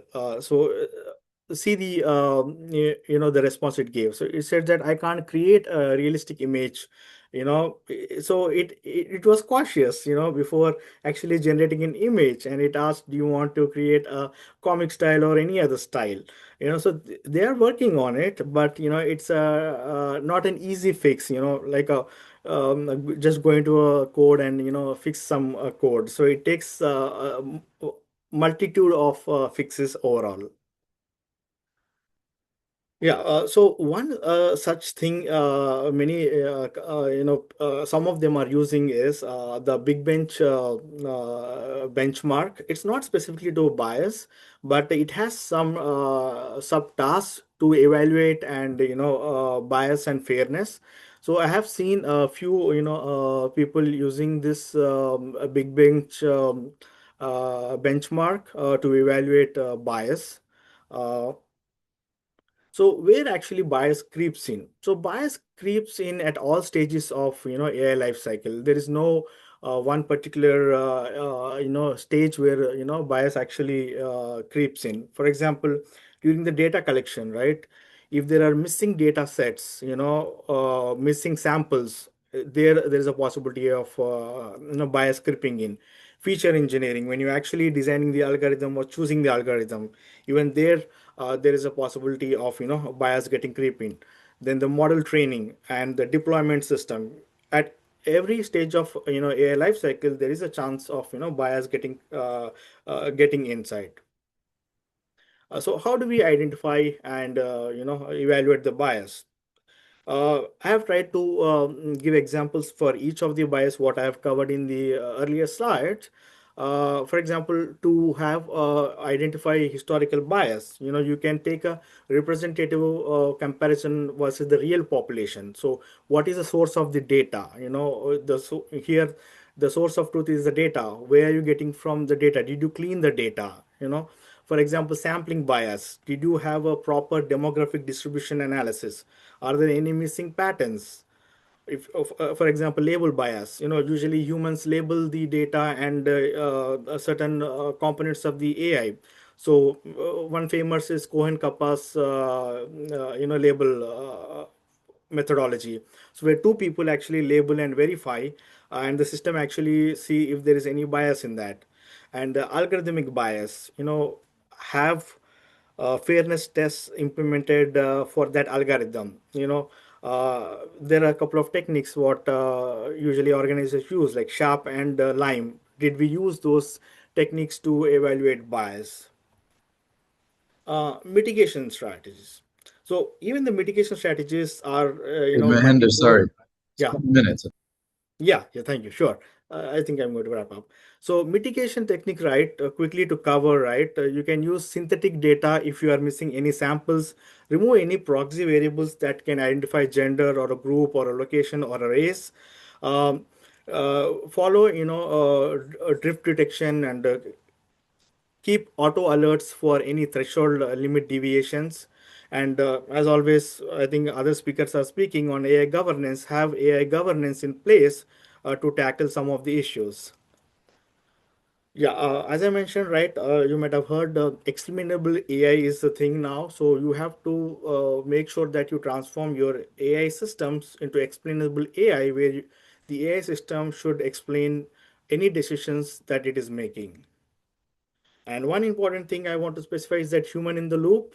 Human in the loop is the perfect, mitigation where a human at every stage of AI development can help to reduce bias in multiple ways, from from data labeling to post deployment monitoring.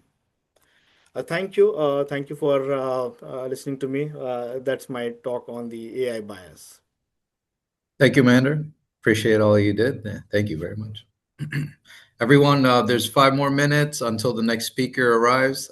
Feel free to check the agenda. Any topics and speakers of interest, start to head over to your room. you have any issues, send me a message and I'll keep my eye on the chat.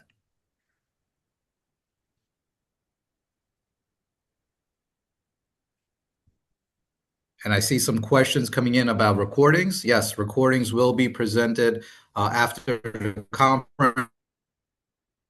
So don't worry if you missed a session or anything like that. And I'm going to keep posting updates in the chat as well.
Hi, everyone. Welcome back.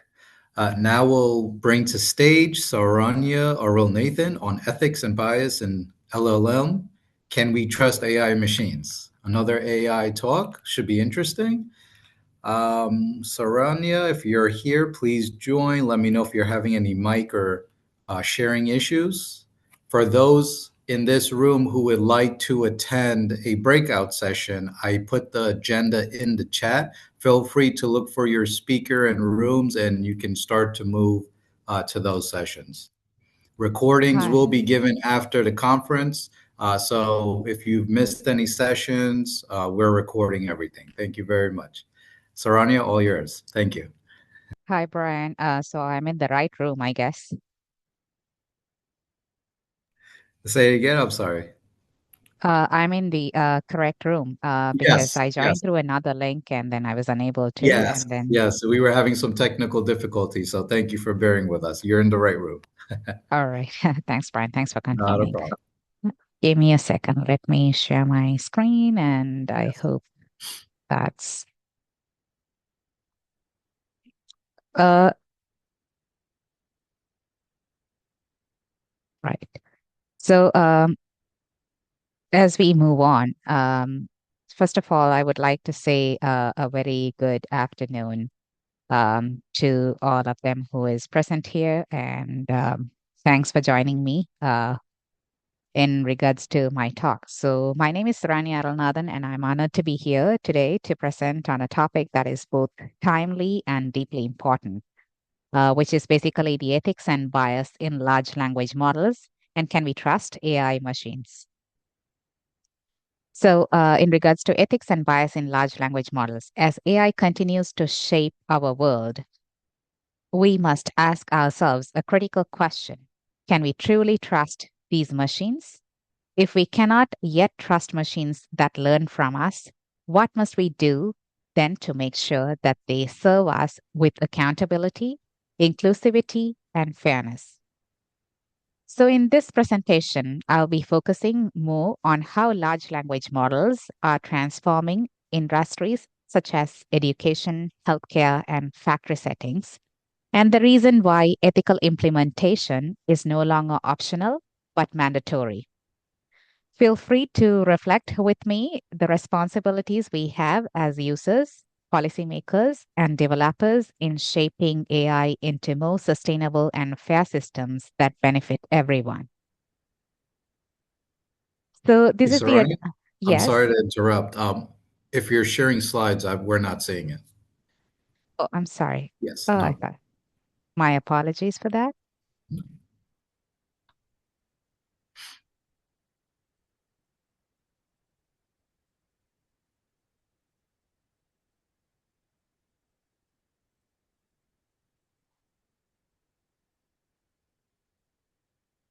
Let me know if it is visible. Perfect. We could see the PowerPoint. Sure.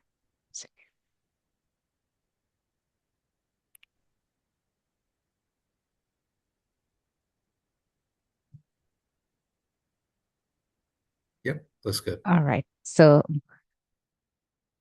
all right. So it's my PowerPoints are visible, right?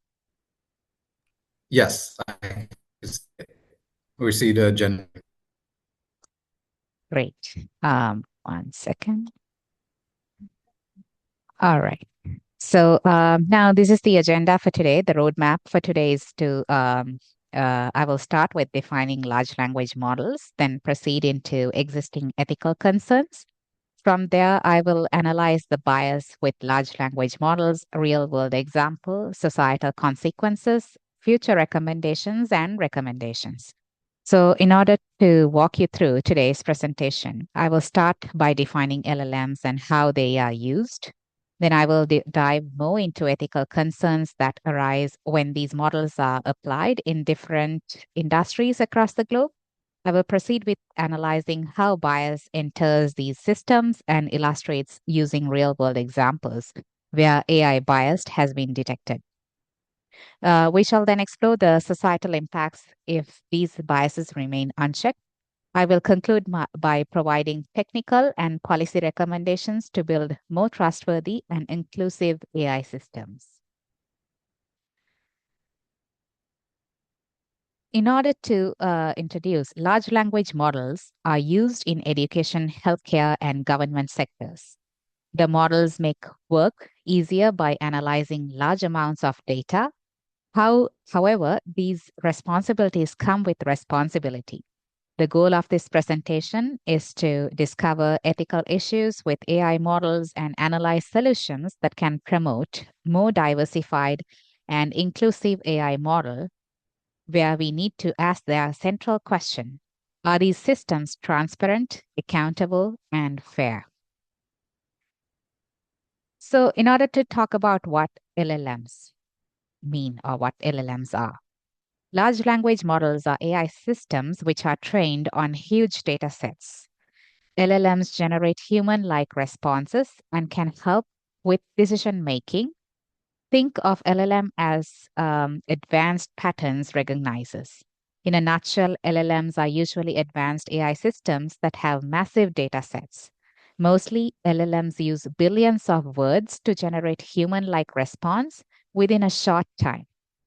They are used in healthcare and government sectors to analyze data, help with policy and decision making. They are also automate to task making work easier in industries. And you can think of LLMs as powerful recognizers that mimic human language. They can provide fluent response, yes, but they do not understand the context like the way we humans do.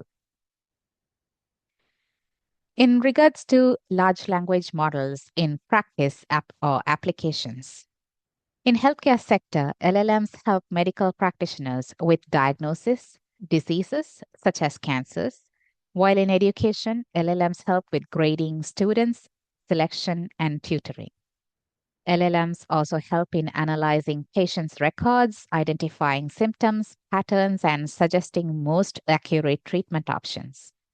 This improves accuracy in busy hospitals and save time to diagnose patients' conditions. However, it is important to remember that these models depend on the data they are trained on. When data lacks diversity, the models cannot offer treatment options for patients in different ethnicity with precision. Government sectors also use LLMs in economic policymaking and analyzing feedback from the citizens. All these applications reveal the importance of LLMs, which, however, pose bias risks where ethical measures are not followed. These models process large volumes of public data, helping leaders to understand major citizens' concerns and trends. However, it is important for us to know that these data are usually skewed or incomplete, and final insights might not be a representation of voices from all people.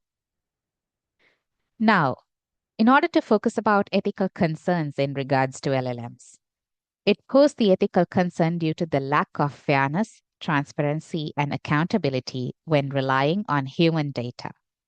This poses ethical risks, and we are left wondering if AI systems make biased decisions in a healthcare setting. Who will be held responsible? And how can we make sure that these AI systems can be trusted, especially in sensitive settings such as healthcare where human lives are at hand? Transparency, for example, is a major issue when it comes to AI. Many AI use black boxes that contain billions of parameters, and sometimes we humans do not fully understand how they arrived at a certain decision. Without transparency, it's hard to challenge or correct mistakes, and accountability becomes blurry, and trust in the systems can break down. That's why ethical designs and oversight are essential to enhance fairness and promote public safety. So, moving on to the question, today's highlight is: can we trust machines that learn from us? And what must we do to make sure that they serve us with inclusivity, diversity, and equitability? So, this is the central question of my presentation today, as I mentioned. The question raises concerns on AI machines relying on us for information. Since human has systemic bias and even unconscious bias, some information fed on AI might contain bias extended from humans' perception. This presentation aims at looking forward on what we need to do ensure that these machines are diversified, inclusive, and equitable. So, how large language models introduce bias? Bias in AI systems occur through human-trained data. The trained data at times can reflect human bias, and these models learn from them. Where AI models are fed with stereotypes from human perceptions and give similar outcomes. A dataset that lacks inclusivity and diversity is biased and not healthy for human growth. For example, if a dataset mostly includes male doctors and a female nurse and female nurses, the models may start to associate certain roles with gender. This can lead to biased outputs, such as assuming leadership roles belong to men or caregiving roles to women. Bias can also come from cultural assumptions, historical inequalities, or even the way questions are framed. If the data lacks inclusivity and diversity, the model's prediction will be skewed. This is not just a technical issue, but it's a social one as well. Biased AI can reinforce discrimination, limit opportunities, and harm vulnerable communities. That's why inclusive data is not optional, but necessary. When talking about how bias is concealed in large language models, LLMs models has concealed bias hidden in the black box. This is what makes it difficult for discrimination to stand out as the outlook appears neutral. It is also difficult to edit or audit LLMs because they are black boxes embedded in billions of parameters. It gets hard to detect and correct bias in these models. To expand on this, think of the black box as a locked room that we see the answers coming out, but we don't know exactly how they were formed inside. This lack of visibility makes it hard for regulators, developers, or even users to challenge decisions. For example, if an AI system denies someone a loan, we may not know which part of the data or algorithm caused that outcome. This lack of transparency is one of the biggest ethical challenges in AI today. Without clear explanations, accountability becomes blurred and trust in these systems weakens. When talking about illustrations in the real life examples, in healthcare, biased data can result in misdiagnosis for the marginalized group, which can be emotionally and medically unfit for the patients. In education, biased data can promote systematic bias and racism, resulting in selection of some students in schools with better resources compared to others. Amazon's is a good example where AI recruiting tool was biased against women. In healthcare, for example, misdiagnosis can mean delayed treatment or even loss of life. In education, unfair selection can limit opportunities for entire communities. In hiring, which is one of the most challenging one at present, bias can prevent qualified candidates from getting jobs, reinforcing inequality in workplaces. These consequences remind us that AI bias is not just a technical glitch, it is a human problem with serious social and economic impacts. In hiring, resume screening tools have discriminated against certain groups. Racism has also been enhanced through AI tools. For example, the case of Microsoft in 2016, where racism occurred from an AI chatbot as a result of biased information. The MS chatbot case is a clear example of how quickly AI can absorb harmful content. So, within hours of interacting with biased online data, the chatbot began producing offensive and racist messages. This shows how vulnerable AI systems are to the data they consume. If safeguards are not in place, these systems can amplify harmful stereotypes and spread misinformation at scale. In hiring, biased resume screening tools can exclude women, minorities, or older candidates, creating unfair barriers to employment. These examples show the urgent need for ethical oversight and continuous monitoring. So, let's talk about the societal consequences. When talking about societal consequences, promoting social injustice, LLM's bias can result in social injustice, for example, unequal wealth allocation and access to social amenities. The biased group can lack good education and access to good healthcare as a result. In another case, a student can lack approval of a loan application because AI was applied to select those that are eligible. However, since AI is not accurate, such as a student can end up lacking scholarship despite having all qualifications. In the long run, AI can result in long term emotional injury to those discriminated against.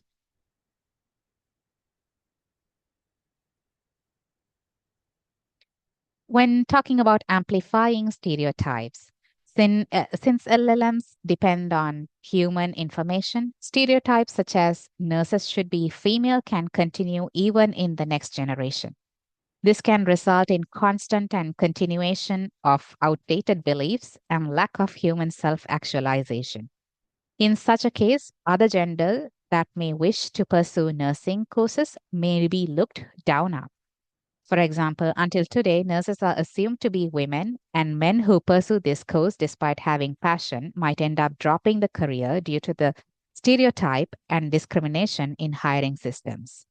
Other stereotypes can also be enhanced to the next generation through AI. For example, the systematic discrimination that might not give Black students priority and the privilege to study in good schools. It's one of the major concerns. In promoting systemic discrimination, AI trained models can promote ageism, ableism, gender discrimination, and sexism. People may end up not trusting AI, especially after making biased selections at workplaces based on gender and socioeconomic status. If models are trained on biased data, they may keep repeating harmful assumptions even as society tries to move forward. For example, gender bias in hiring can discourage women from pursuing leadership roles, while age bias can exclude older workers from opportunities.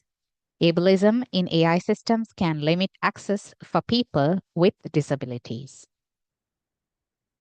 So, the challenges is another key where transparency is a major challenge with LLMs. These models are complex black box models, and thus companies will not disclose how the data is trained. Moreover, there are limited explainability data without transparency. It is also hard to hold AI models accountable. If companies hide how their models are trained, we cannot know whether the data was diverse, fair, or representative. Limited explainability means that even experts struggle to interpret why a model made a certain decision. Without transparency, accountability is impossible. This is why explainable AI tools and clear reporting standards are so important.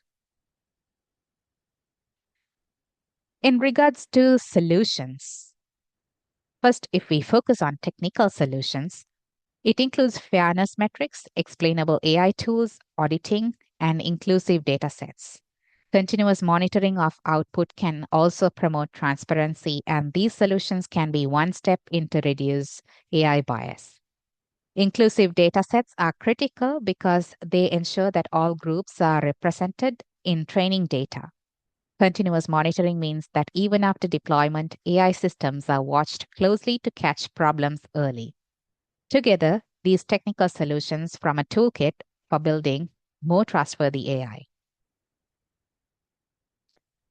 In regards to policy as emerging solutions, policy solutions are equally important in address bias with AI models. The use of EU AI Act can promote accountability. UNESCO has also issued ethical AI guidelines, which can be followed by AI training companies to reduce AI bias. UNESCO's guidelines emphasize human rights, fairness, and inclusivity.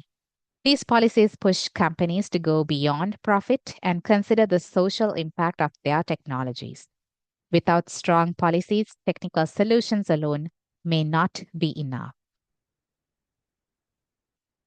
So, when we talk about future recommendations in regards to these challenges, we need a community with no bias data sets and open source of AI projects.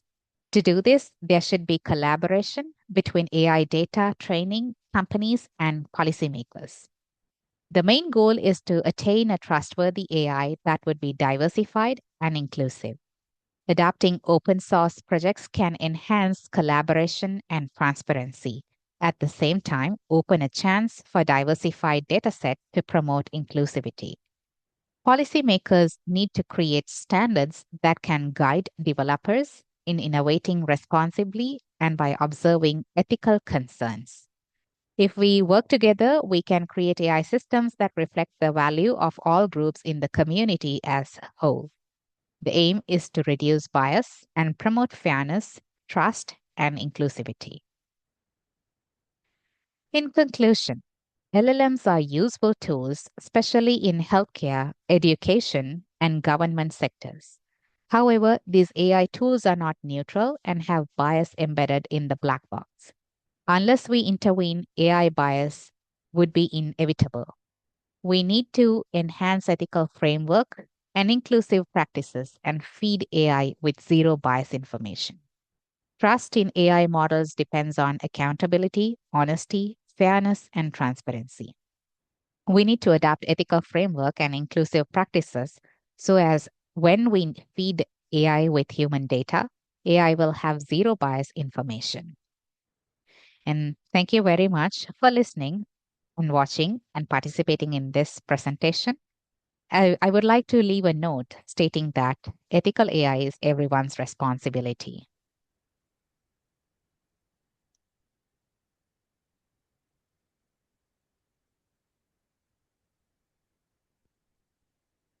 All right. Thank you so much. All right. We'll have a short break, Thanks. and in about 3 minutes, we'll have, I think, Rupesh will come in and we'll be talking about governance and risks. Thank you very much. I appreciate the talk. Great chance and an important topic. Thanks. Thank you.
All right. In a few minutes, we're going to have Rupesh Paterisel, who's going to join us to talk a little bit about AI governance and risks.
Hello.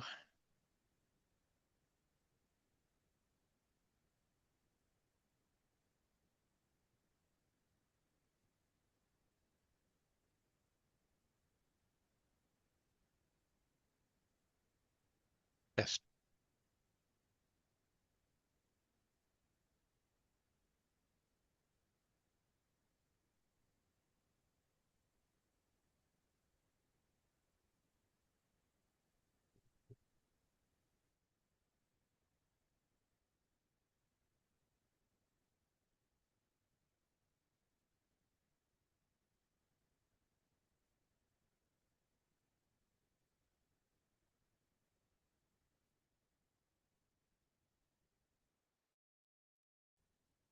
Hello.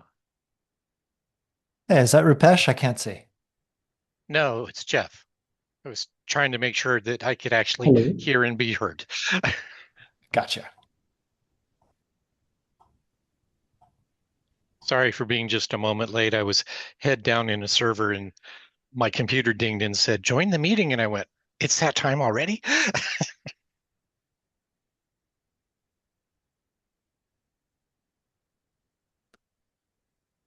Gotcha.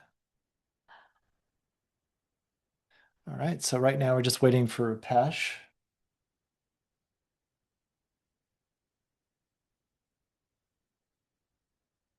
And Rupesh, you're on mute.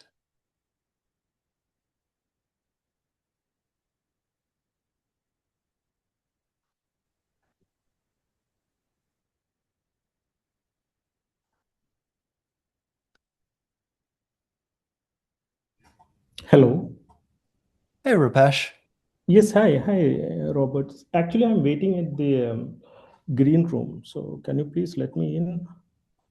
Actually, this is probably the best place to do the talk.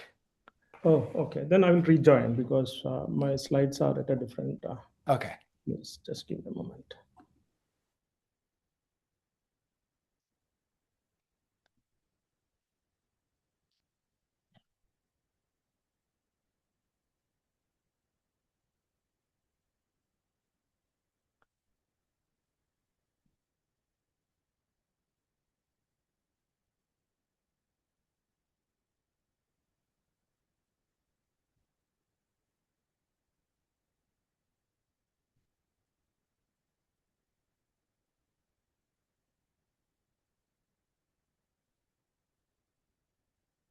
All right. Rupesh, I see you rejoined us.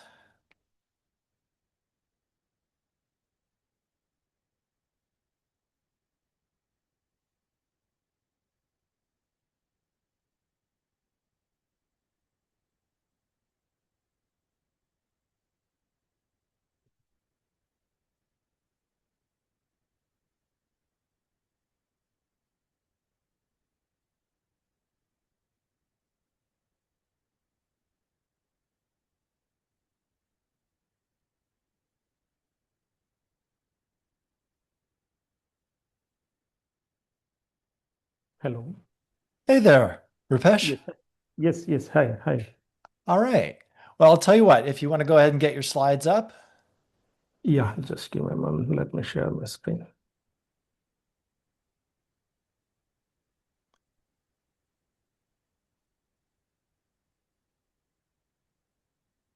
I think it's visible, right? Yeah, can see you great. And if you hit, yeah, start slideshow or from the beginning, it'll be full Yeah, screen. let me turn on my camera. All right. So, yeah, cool. Yeah. So All right. Thank you.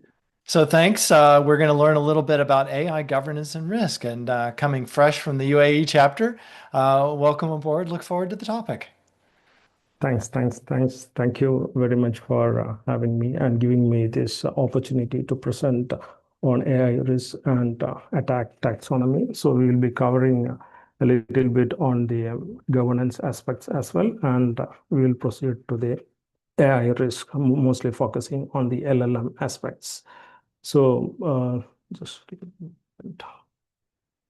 Yeah, so this is going to be the brief agenda because we have hardly 15 minutes. So I'll be covering on the AI governance aspects, what exactly is AI governance, and why is it important, and how do we manage AI risks.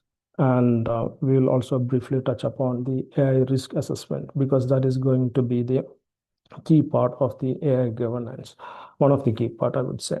And then in the second half, maybe towards the end, we will cover on the LLM attacks, common mitigation strategies which we employ to protect the large language models, LLMs, and possibly on the guardrails, which is one of the key control measures to protect the LLMs from external attacks and all.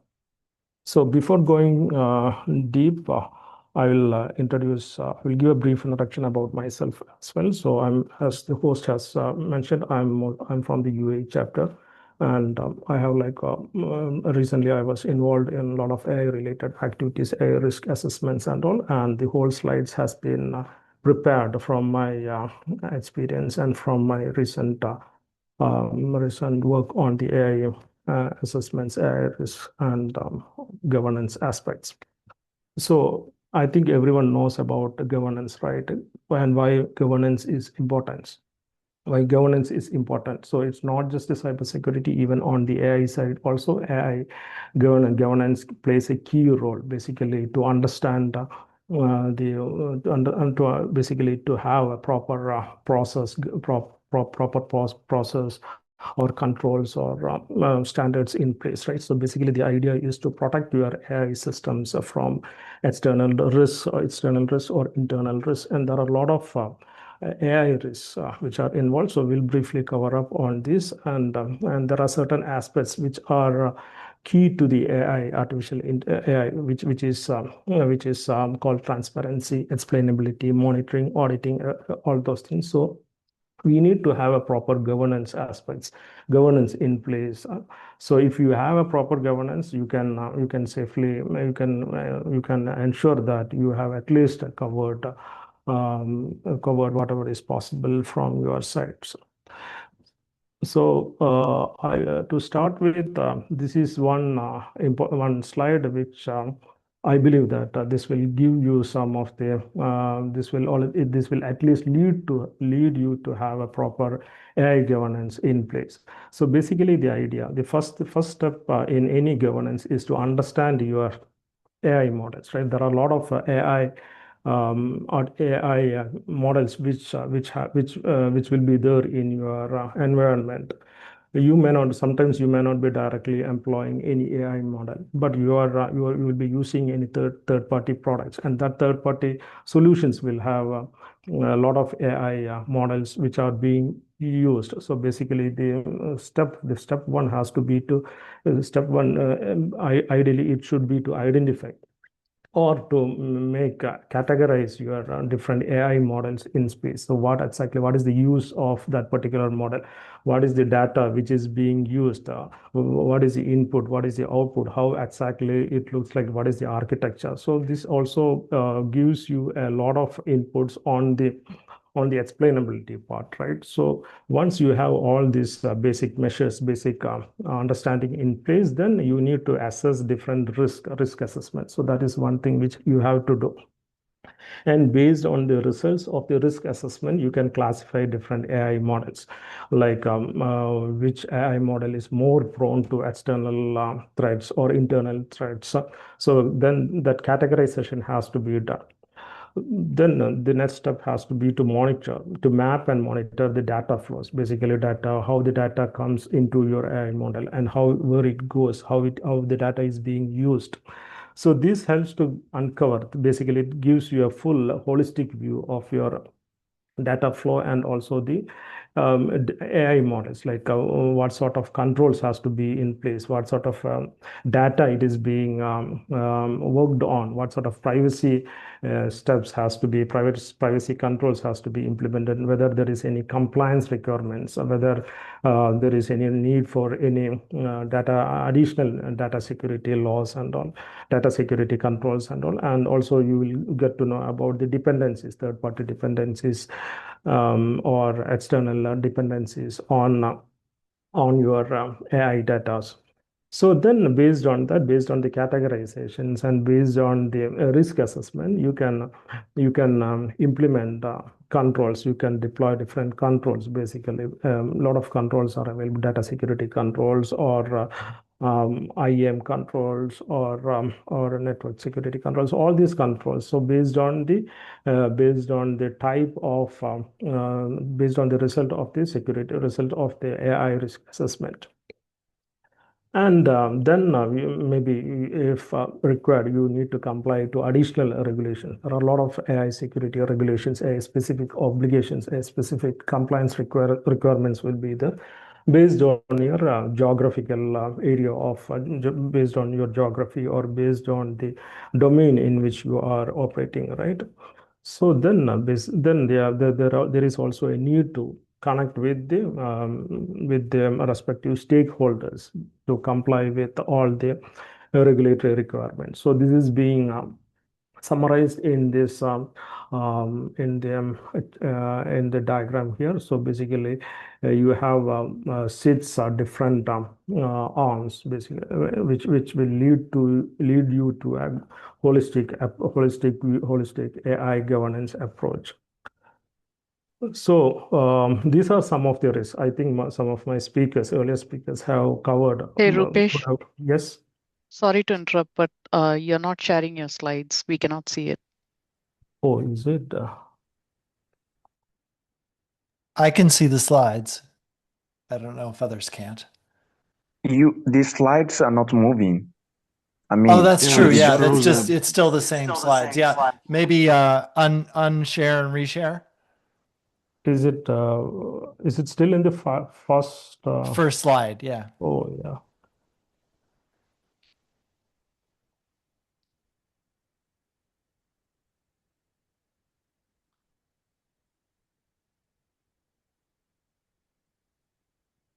Yeah, I found sometimes if you just unshare and then reshare, it'll kind of, there you go. That's perfect. Okay. So we were discussing on the AI risks, right? And how to manage them. So basically, these risks are quite common, and I'm sure that some of my earlier speakers would have covered this risk definitely. So based on that, based on the identified risk, which comes as a result of your AI risk assessment, you then need to manage the risk, right? So that is like you have a certain risk assessment results, and then to basically bring the risk within the acceptable risk level, you need to implement a lot of controls. So these controls again has to be tailored based on your specific requirements.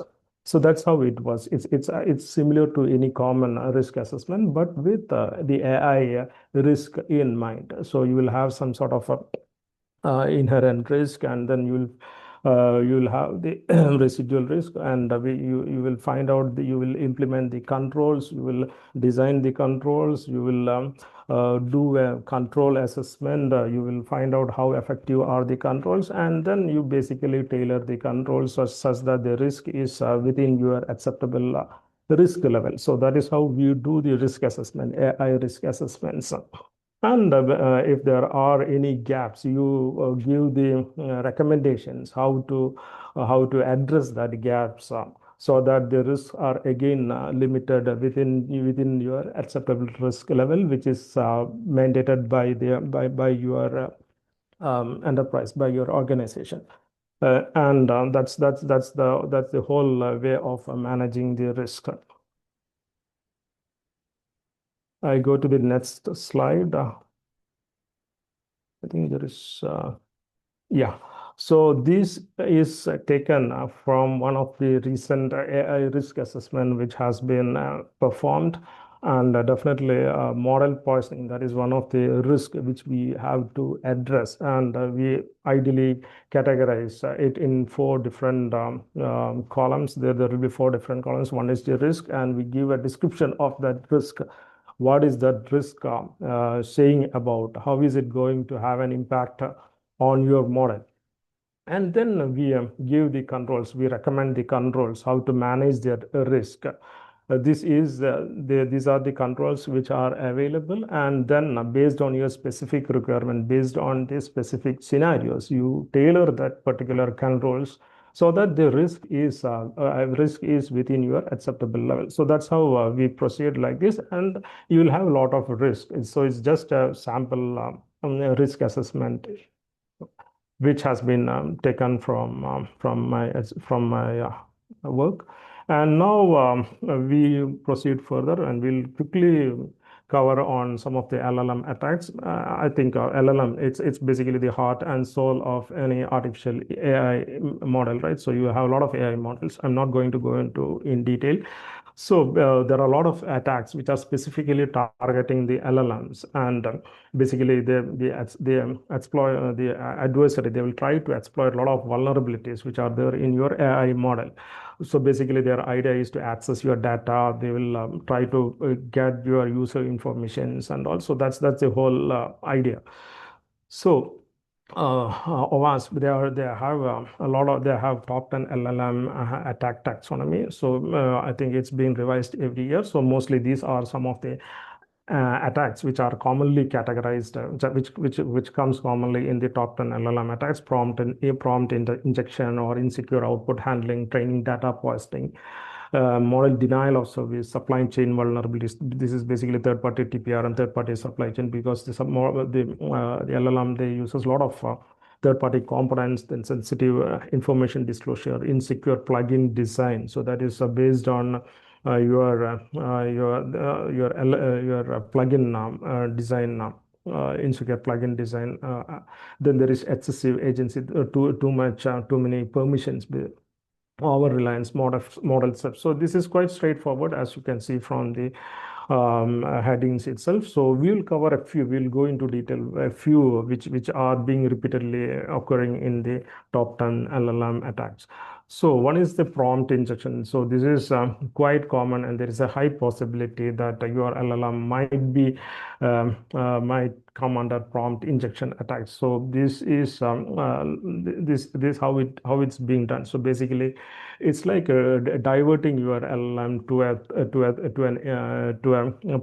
third party third party application, and giving a lot of indirect prompt and injections. So basically, the idea is to hijack the conversation context, and give and manipulates the input, so that your LLM gets hooked to different external adversary services and all. So basically, there is possible outcomes. So what it will lead to is that the internal services gets affected in, and there is a lot of malicious usage which comes into play. So this is quite common, prompt injection attacks, and it's similar to your API injection or database injection attacks, but your LLM is being driven to a third party or an application server which is being managed by the adversary. And there is another attack which is quite common, which is called jailbreaking. So again, the model, basically the LLM model gets the security controls which are there, or the safety measures which are there in place, gets broken, and the outputs, you never knows that it is being jailbroken, and all the safety measures have been bypassed by the attacker. And so this is also one sort of attack which is quite common nowadays. And the possible outcomes, as any jailbreak, it's data leakage or your confidential information, PI leakage, everything. So denial of service. This is another attack which is seen. And if there are there are not sufficient controls in place, denial of attack, denial of service, or distributed denial of service, this happens.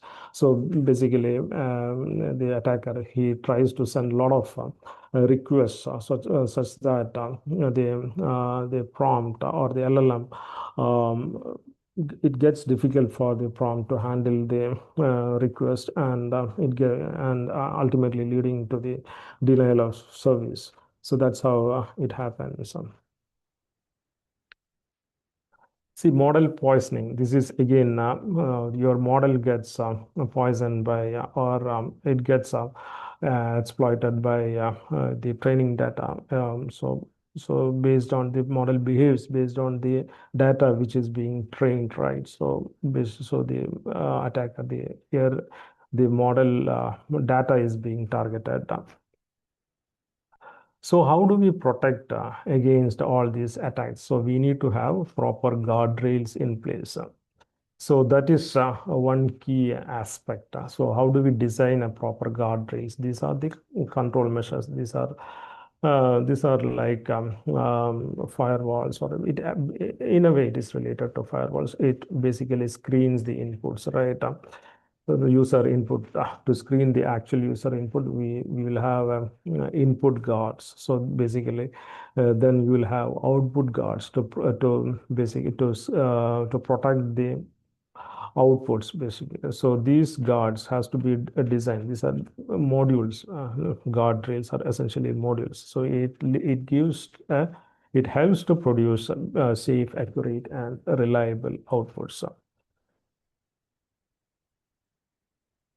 So there are different guardrail categories. So there are a lot of open source solutions which are available, and there are commercial products as well which are available. So basically, we can categorize guardrails on these five different domains. So one is the guardrail which focuses on the privacy aspects, privacy and security aspects.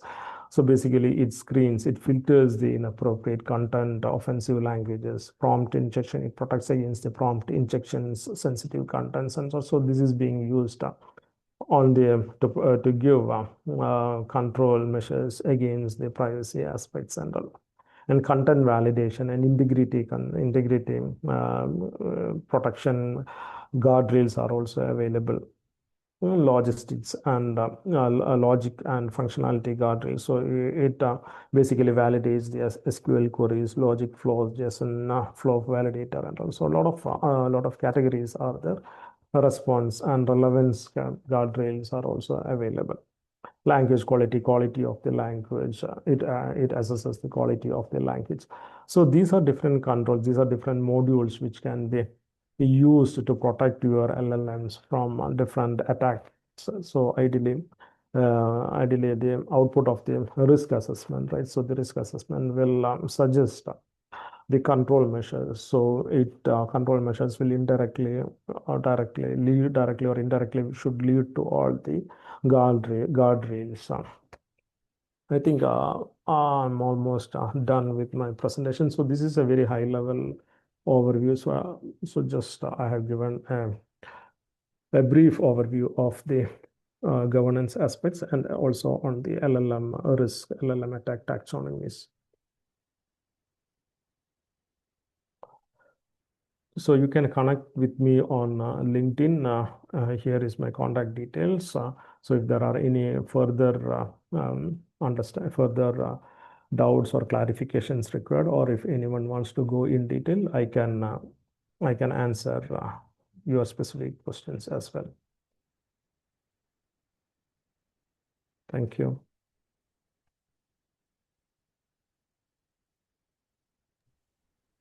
All right, thanks for that. That was a great topic. AI is certainly something that's in the news quite a bit these days.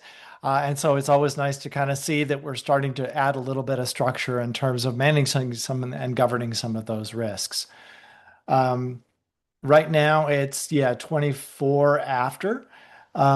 So it looks like next coming up we've got Jian Gong, and we're going to learn a little bit about practical uses of Gen AI for AppSec teams. And then he's going to join us from the New Jersey chapter. So we're going to, let's see, that starts up just about now. So let's just go ahead and turn it over to Jian. Thanks, Rupesh. Really appreciate it. Great topic. Very appreciated bringing it here. Thank you. My pleasure. All right. Take care. All right, Gian, over to you.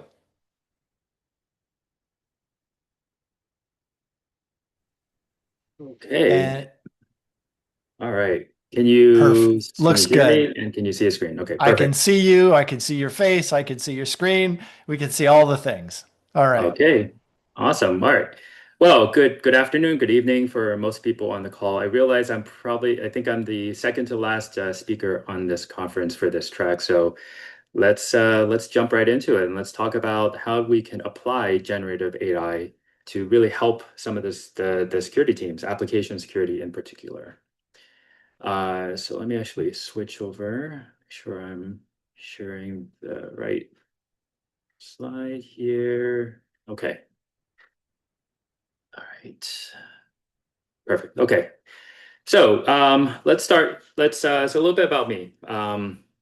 Like Robert said, my name is Jin. I am part of the New Jersey chapter for ISE Squared. And I currently am the VP and head of cybersecurity for Covera Health. We are a healthcare technology company where I am responsible for every aspect of cybersecurity, from application security, security monitoring, to GRC and AI security. I have spent the majority of the last 13 years in healthcare, working for various companies ranging from software as a medical device to insurance company facing to more consumer or patient facing applications. And at the same time, I did not start my career in security or IT. I jumped from engineering to project management to operations and eventually found my calling in security and privacy. Um, Outside of work, I do try to give back. I mentor various individuals and people trying to break into information security for ISC Squared, ISACA, and a number of other organizations. So how many of you have seen a graph like this, right, at work or in other forums, right, as you're reading about information security? I know I definitely have. And in the past, I remember opening up my vulnerability management tool and just seeing these graphs, these bar charts, right? Number of low severity, medium severity, high, and critical severity vulnerabilities, right? And it's not uncommon for a lot of organizations to have graphs like these, where you have tens of thousands of high severity vulnerabilities and thousands of criticals, right? All in one part of your network or multiple parts of your network. And imagine having to deal with that many security vulnerabilities. Where do you even start? How do you prioritize? And I think that is a fundamental challenge that many of us in security now deal with. And in particular, teams that work in application security have to deal with this for applications, platforms, for cloud environments, for network and enterprise, on-prem type networks as well. And it's a very daunting problem. And unfortunately, this leads to alert fatigue. There's only so many vulnerabilities that you as an individual or team can realistically handle in any given time. This also leads to this syndrome this boy who cried wolf syndrome, where essentially the security team gets a whole list of vulnerabilities. They create JIRA tickets for all those vulnerabilities. They assign those tickets to the dev team. And then the dev team spends a few hours reviewing all those and probably determines that most of them are false positives, right? They're not really relevant for the environment. I know I personally have done that in the past, as many of us have, and it's not something that is healthy, right? It creates a lot of unnecessary churn. It creates this loss of reputation internally between security and the dev teams or IT teams and other teams. And again, right, it only compounds or adds to that problem that we as security teams have to deal with when we have these many, tens of thousands of different vulnerabilities. And so the question I ask is, can generative AI help all of us reduce the number of false positives, prioritize these vulnerabilities, and help us remediate them? And so in this presentation, I will explore, and so to me, the answer is yes. right? And in this presentation, we will explore how we can actually apply generative AI to answer that question. And we're going to go through this in 3 different phases, right? Just because we want to be able to crawl before we walk and before we run. Now, it's important, right, hearing the previous presentation by Rupesh and some of the others today, that we know and we should acknowledge that LLMs can make mistakes. And so it's important that we always review the outputs of these LLMs before we tell it to go make a change or make an action on our behalf. As I mentioned earlier, I also speak to a lot of people who are trying to break into cyber or transition into a cybersecurity job. And so for those who are trying to break into cyber, learning LLMs and how you can actually practically apply LLMs and generative AI to the security work and to security projects is important. And it in this kind of day and age, it could be helpful, right, to help you stand out amongst the other people who are trying to apply and break into and get into these different jobs as well. So just kind of something to keep in mind as you listen to the rest of the presentation. So before we start, let's just level set on SAST and SCA. Right? SAST is basically a static security scan of the source code. It looks for patterns in the source code and other indications where there may be a security flaw. Cross-site scripting, SQL injection are the 2 common ones. And basically, you want to make sure that you have proper input validation to address many of those. On the other hand, we have SCA, Software Composition Analysis. And SCA, it looks at the use of libraries and packages that we pull in from third parties like open source repos and other organizations. And we use the functions that are already written in those libraries to do something in our code. So for the purposes of what we're going to talk about in the next 9 minutes or so, we're going to focus primarily on SCA.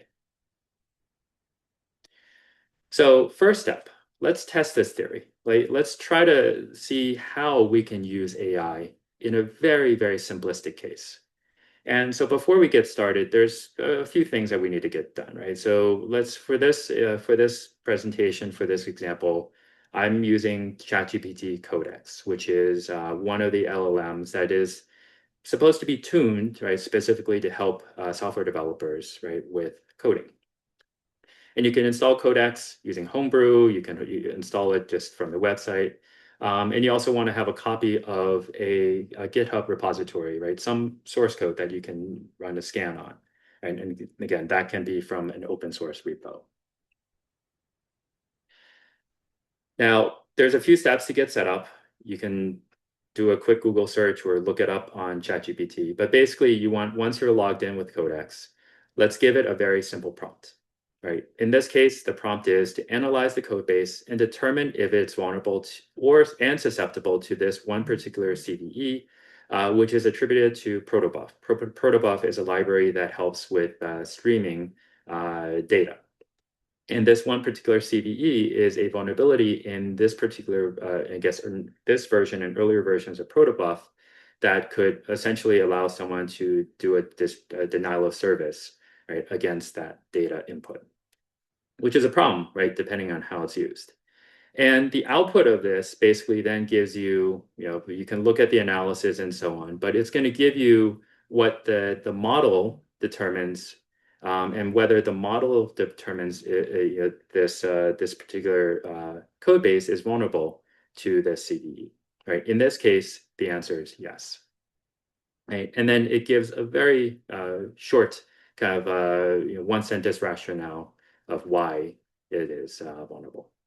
All right, so again, very simplistic case, and in that case, it may be sufficient, but this can be improved on significantly. And what if we want to evaluate a whole bunch of vulnerabilities, not just one, right? Remember, we have to deal with tens of thousands of these vulnerabilities. So let's kind of take that and then let's add to it, right? Create a more robust prompt. So in this case, instead of just pulling one CVE, one security vulnerability at a time, let's try to pull in all the different the alerts that are in Dependabot, right, for GitHub. And that could be tens, it could be hundreds, in some cases could be thousands of these different alerts. And we want to kind of run them through this analysis all at the same time.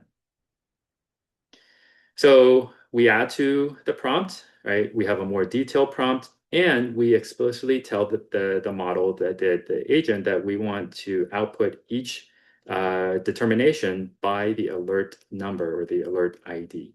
This way, when we scan through the outputs, we can make a quick visual judgment of yes, yes, no, right? And it helps us analyze the outputs.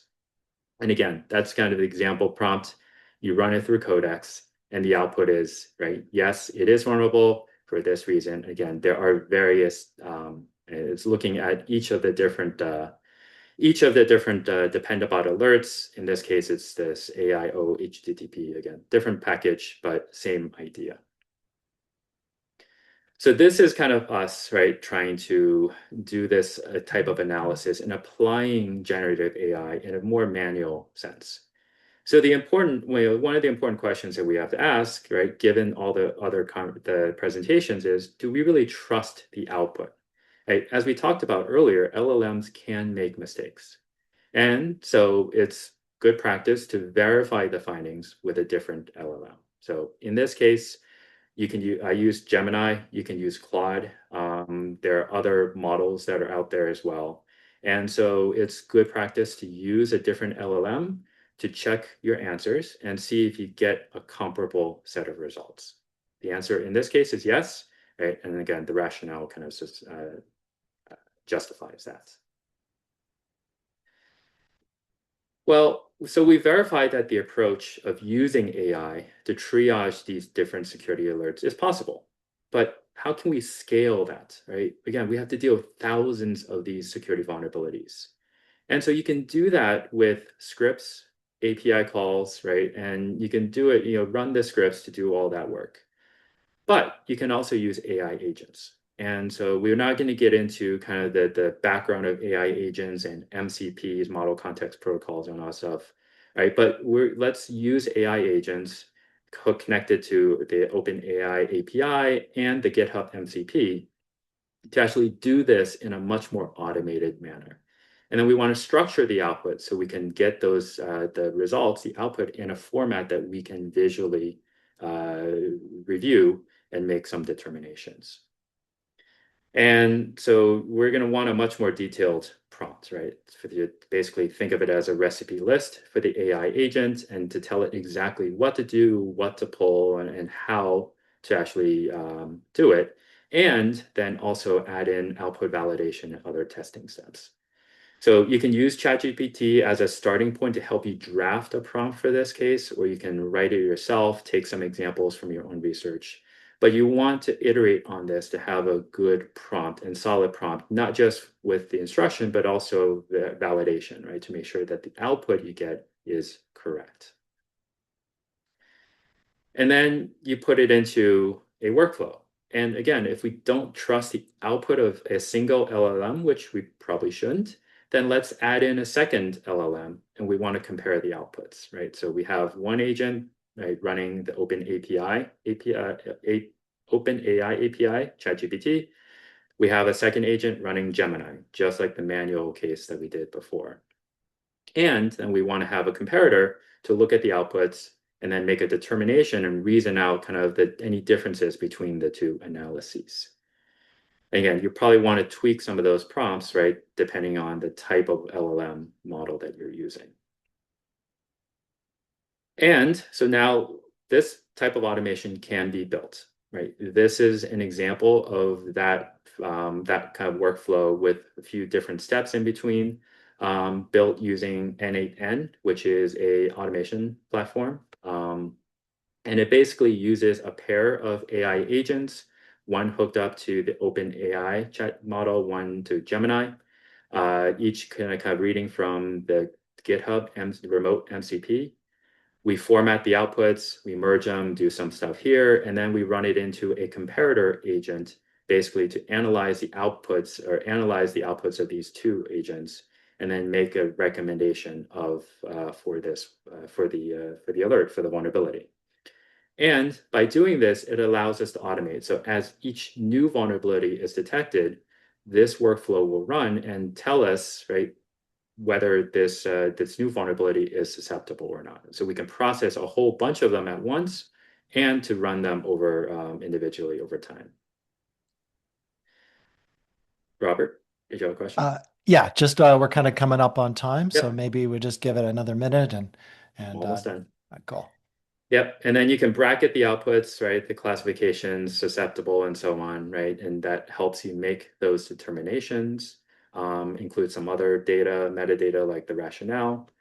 And then you want to be able to do something with it, right? You don't want just the output. You want to be able to do something. And so the final step is let's figure out what you can do. And a lot of this depends on the risk tolerance of your organization and whether you're willing to have the AI model automatically close certain alerts, certain vulnerabilities, depending on whether it's susceptible or not.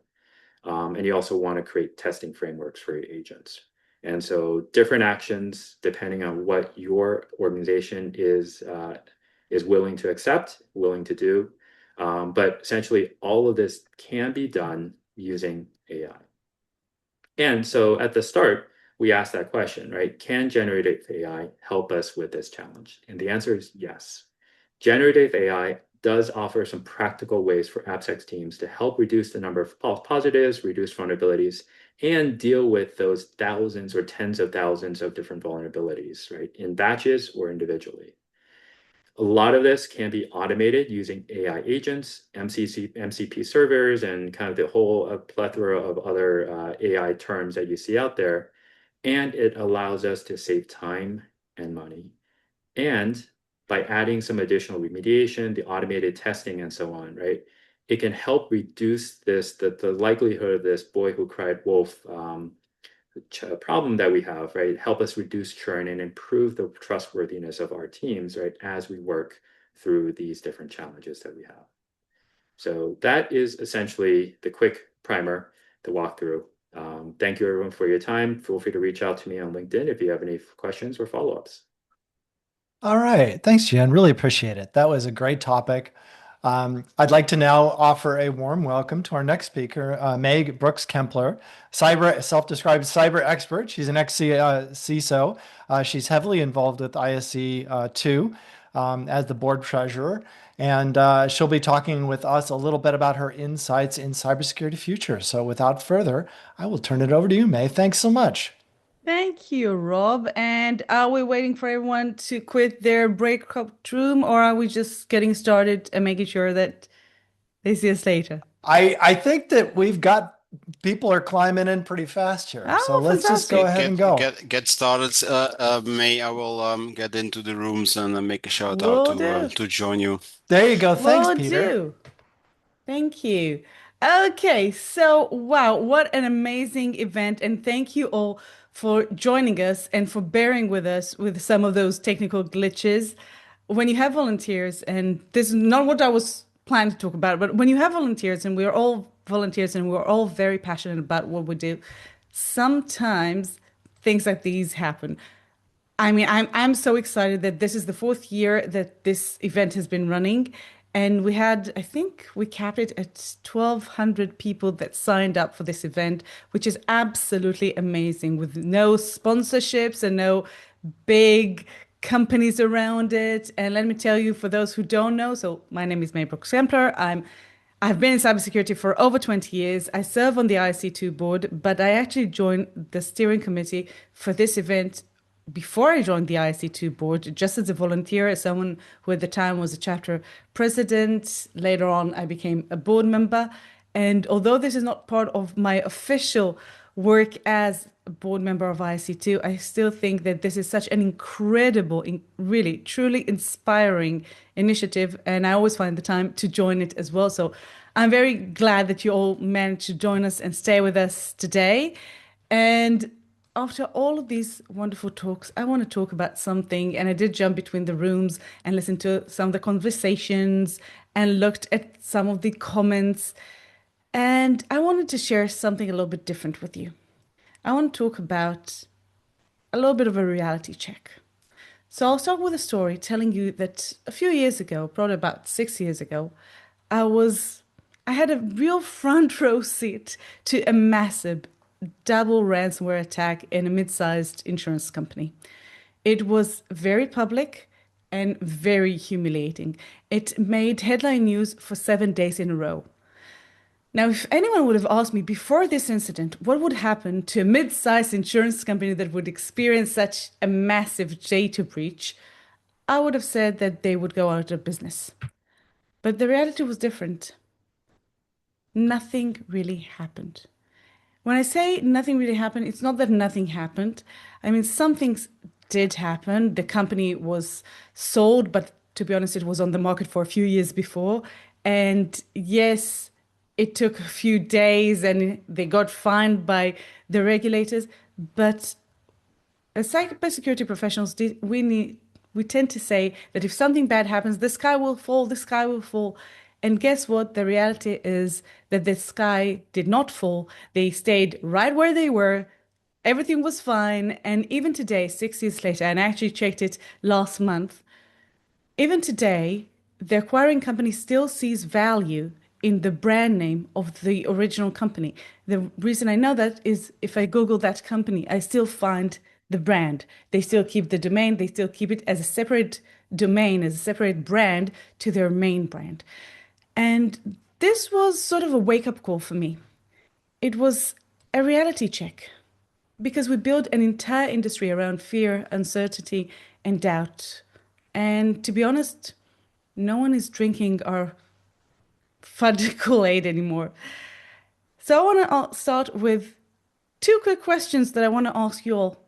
And it's going to be very simple. You can do it with a raise of hand. We didn't do, oh, I should have done poll. So we'll just do it with a quick show of hands.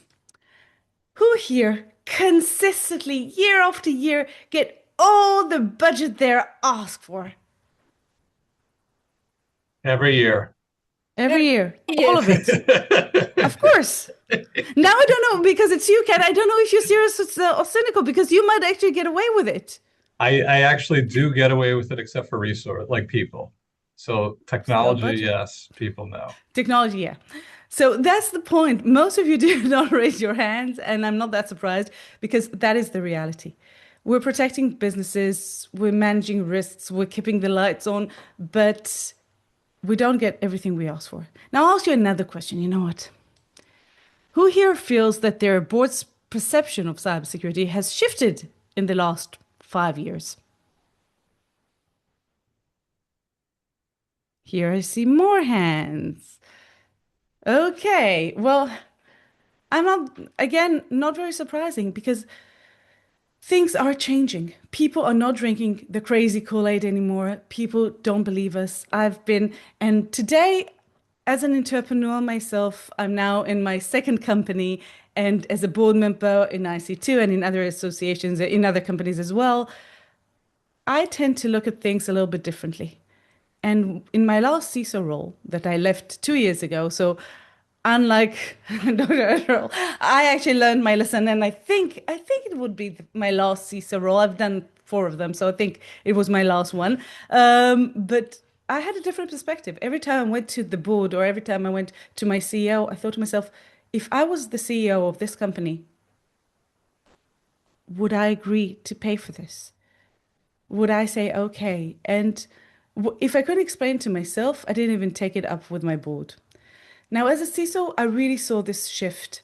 For years, I was getting everything I wanted. For many years, I was very privileged. I had phenomenal leadership that I was working with.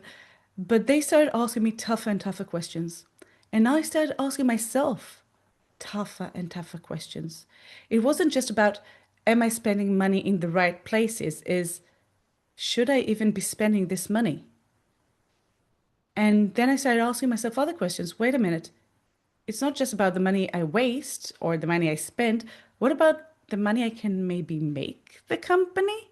How can I actually help the company achieve their goals? And this simple shift really does change everything. So I decided not to just keep it in my small space and thinking about it in my spare time, which I never have. I started researching it. And when I say researching it, I actually started a full-on research. I started my doctorate journey a little over 2 years ago. And my goal was very simple: to find a way in which cybersecurity can positively impact the business bottom line, not just by avoiding a potential risk or hopefully avoiding a data breach or an incident or something like that we are struggling to prove whether or not it would happen. Not just by ticking the box for compliance, because that's easy, but I wanted to find data that will show how cybersecurity can actually drive growth, increase efficiency, provide actual business value. And that is exactly what I found. So just like any other doctorate research, I started off with my literature review. And there I found that a lot of things that I was feeling as a security professional were actually backed up by the data. It wasn't just that insurance company that didn't suffer significantly. Most companies that experience data breaches in the long term, it didn't impact them significantly. And we see that with SolarWinds, and we see that with Ticketmaster. So it's both when you see it in B2B and in B2C.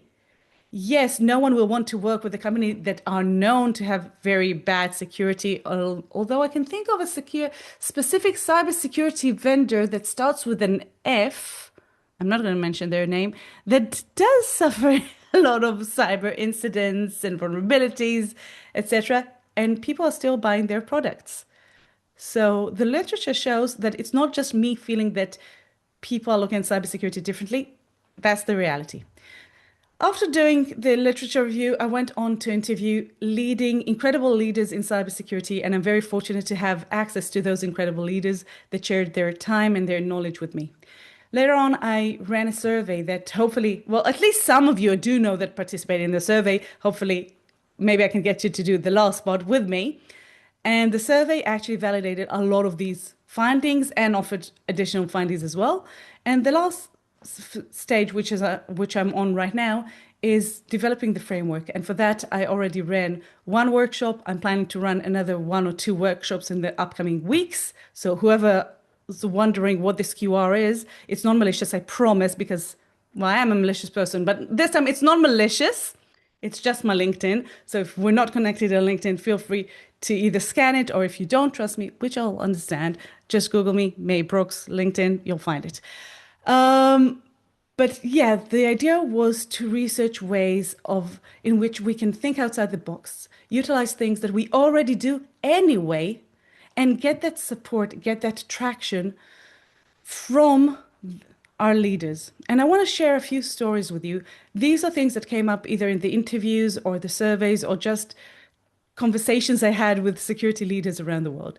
And one company they were struggling. I'm based in Abu Dhabi, and that company was trying to penetrate the GCC market. And it's a food manufacturer, and they were really struggling to get traction. And it didn't make sense to them because they knew the product, they knew the market, and they couldn't figure out why they're not getting any traction. One day, the CISO noticed a strange comment in one of the CTI, in the Cyber Threat Intelligence reports, discussing a lot of chatter, a lot of bad chatter around the company and its products in the social media in that country, in that area, talking about that their products are not halal, meaning that they cannot be consumed by Muslims. Now, the GCC area is mostly populated with Muslim people. Now, that had nothing to do with reality. All the products were halal. They could be consumed here, no problem. But there was a bad campaign running around it. Now, it had nothing to do with cybersecurity. But that CISO he looked at it and said, that is interesting, because he knew the marketing people were struggling with this with this region. So he took his finding to the marketing team. They ran a positive campaign, and sure enough, they're very successful now in the GCC. And this CISO is very successful and very well respected in his company. Again, he didn't utilize anything new. It was products that he already had. Another company was an airliner. They were offering Wi-Fi on their planes anyway, and then they decided to offer business secure Wi-Fi. It was exactly the same product, but it was marketed differently. Suddenly, cybersecurity was a revenue producer. Suddenly, they were part of the business story. They made money for the company. And another company that is a very, an example very close to heart is a financial company that were suffering from a lot of fraud for their customers. And what they did, they utilized their internal security awareness campaigns that they paid money for, they developed them. They did tailor them a little bit, and to this day, they still utilize it. And it's been a few years now. They still utilize it as part of their external security awareness efforts. They use it to give additional sort of add-on data to their customers, warning them against phishing, against fraud, against online predators. It sort of positioned them as this company cares about us. So that is a great marketing tool. And also, it actually did reduce the number and the significance of fraud. So it actually saved money. All three of these examples are companies that didn't invest new money in cybersecurity. They just utilized what they were already doing. And this is exactly it. It's thinking about outside the box. It's being aligned with the business goals and not just the tech goals. Now, these stories are not outliers. They are signs of a shift. When people ask me what is the number one thing that I would tell any person aspiring to become a cybersecurity leader to do, and people expect me to always say CISSP. And yes, I do teach the CISSP, and we're at, by the way, I don't think the Beth shared it. We're at 268,000 members worldwide. So if you know anyone who wants CISSP, now's the time to get it. So we'll get to the 270,000. That will be a great milestone. But although I should say CISSP, and I do love the CISP, absolutely, I would say get an MBA, study business, talk to your peers, talk to your managers, understand where they're coming from. Because cybersecurity isn't and shouldn't be just a supporting function anymore. It is a strategic enabler. We see, and we heard so many people here talk about AI today and the risks of AI. And yes, they are significant. But to be honest, we're all using it anyway. And we think we know how to use it securely, not necessarily so. But when I'm looking at it, I'm saying we need to think about what the business actually needs and how we can enable it, how we can increase efficiency, how we can push the business to perform in the best way possible while utilizing cybersecurity as even beyond an enabler, a supporter, a pusher, something that goes to the next level, something that gives us the competitive edge, something that helps us grow. So at the end of the day, this research that I'm doing right now is not just research for the sake of research. The goal is to build something that is tangible, a cyber value framework that will be used by any professional who wants it. It's going to be out there in the open to actually provide positive business impact for cybersecurity. We know that no one is drinking the FUD Kool-Aid anymore, and it's time to serve them something a bit better, maybe a cyber value cocktail. So, as I said, in the upcoming weeks, I will run another maybe one or two additional workshops. I'm looking for volunteers who are happy to join me for about 90 minutes, share their insights. It's in a small groups, probably 8-10 people. So if you're happy to join me, I'll be more than happy to stay in touch. You have my LinkedIn here. I will also put it in the chat in a minute. I would love to hear more from you. I know that there are probably a lot of questions about the board of IC2 and how we're working and everything. And I can say on towards the end to talk about that. If anyone has specific question, also feel free to put it on the chat and I will try to address them as much as possible. And I think I'm at time. Am I not? You are at I did time. promise to take it to 15. Oh, I did try. You did a great job. Thank you. Considering all the timing issues we've had. So I think I did try. we did an amazing job considering we started a half hour late. And 300 people on the call right now. So that's pretty freaking amazing. And thank you all for being such great participants in this 4-hour talk. And CPEs, I forgot to give those out. Hold on one second. Let me just get those. That's probably why they're all still here. Oh, wow. Well, CPEs, yeah, for those who are not sure how to get CPEs, attending conferences like this, that's a great way to do it. Just share. But I think that one of the things that Ken and I are both very passionate about is people sharing their knowledge and expertise and everything with the community. And that's a great way of getting CPs. That's how I started in this industry. Well, not in this industry. After I got my CISSP, I started sharing what I know on a blog because I just wanted the CPs.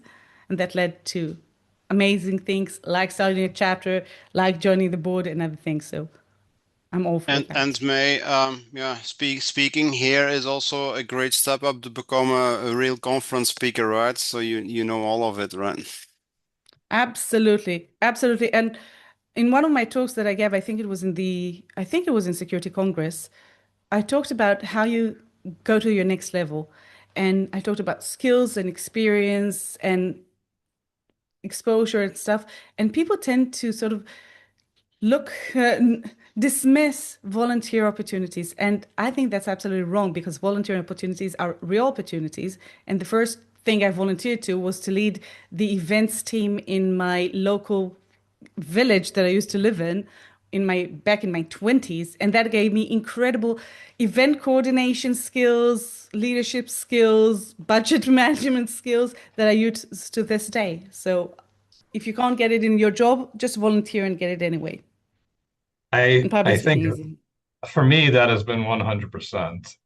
Yeah. I mean, there's a lot of things that I don't do in my job that I learned here. And it also made me do better in my job, I'll say, because I do a lot of speaking with this chapter.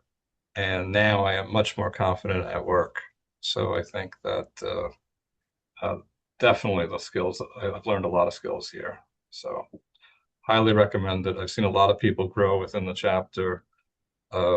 And start talking. Even Brian, who's doing all this stuff, he gave his first public speaking talk today. It was pretty amazing. Wow. At 9 o'clock in the morning, he did that, and then he raced to do this. So it's pretty great to see. So thank you all for being with us. We had a lot of great volunteers helping out here. There's a lot to. I'm not going to mention everybody, but I will in the LinkedIn post when we do a wrap up. But a lot of work went into this. We started working since September, putting this together, meeting every week practically. And if you want to be part of this, reach out to me. Part of this committee, we're always looking for people to help out, either a volunteer for the day or working with us to build it out. Just reach out to me.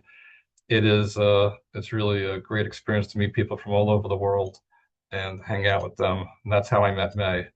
And it was it was a wonderful experience. So Tran couldn't be with us today. But normally she's at these conferences, but she's busy. But thank you so much for all the speakers, volunteers, and we'll see you next year. And have a wonderful rest of your day and week. And please fill out that survey for us so we know how to make things better. Thank you. I'll stay around for another minute or two if you have any questions. But thank you so much, May.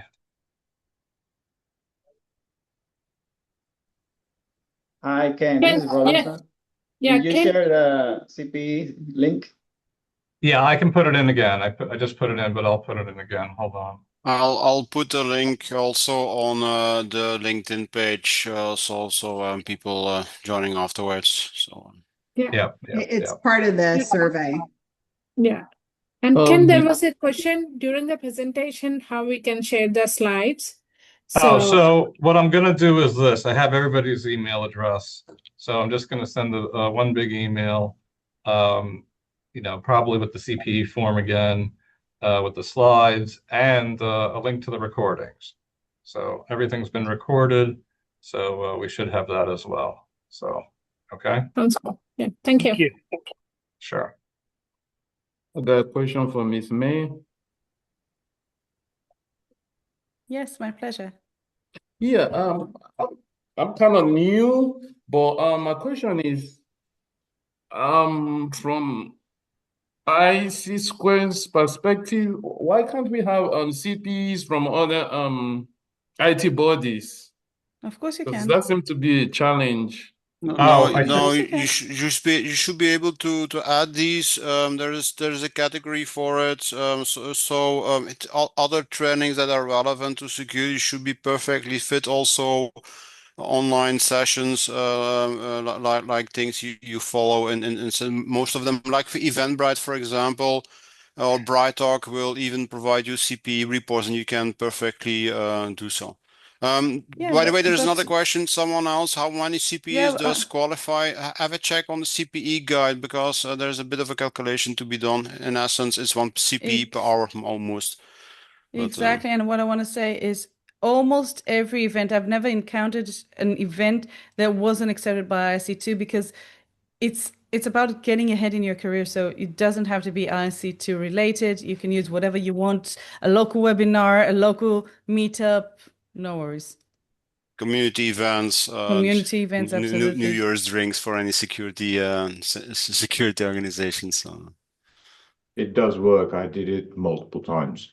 Yeah. Who has an idea how to add that on the website? Do you need to call in, or you gotta do it through the website? No, go to your profile. There's a profile section on IC Square. Log into it, and then there's a section where you can put in the CPEs. There's a guide for it.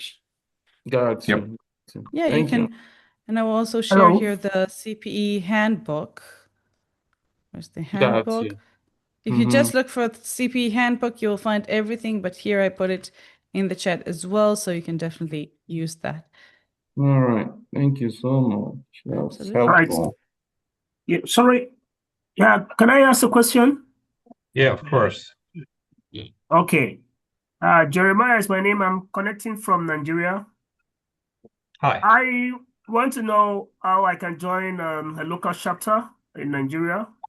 I became a member just about 2 months ago. I shared, I think, just a few minutes ago. I will do it again. There is an IC Square chapter list, so I will quickly look up the list. But if you look for IC Square chapters, there's a list. I put And it by the on way, the May chat. I already just put put it it link in again. the in the chat. Yeah. I there is. don't I believe remember there in is a Nigeria chapter. There I believe is a there is. Nigeria chapter for sure. And as far as I know, it's actually quite active. It's in Lagos and it's quite active, and you can find that as well. You can find By it the if way, you it's very simple. It's ISC2 Nigeria.org.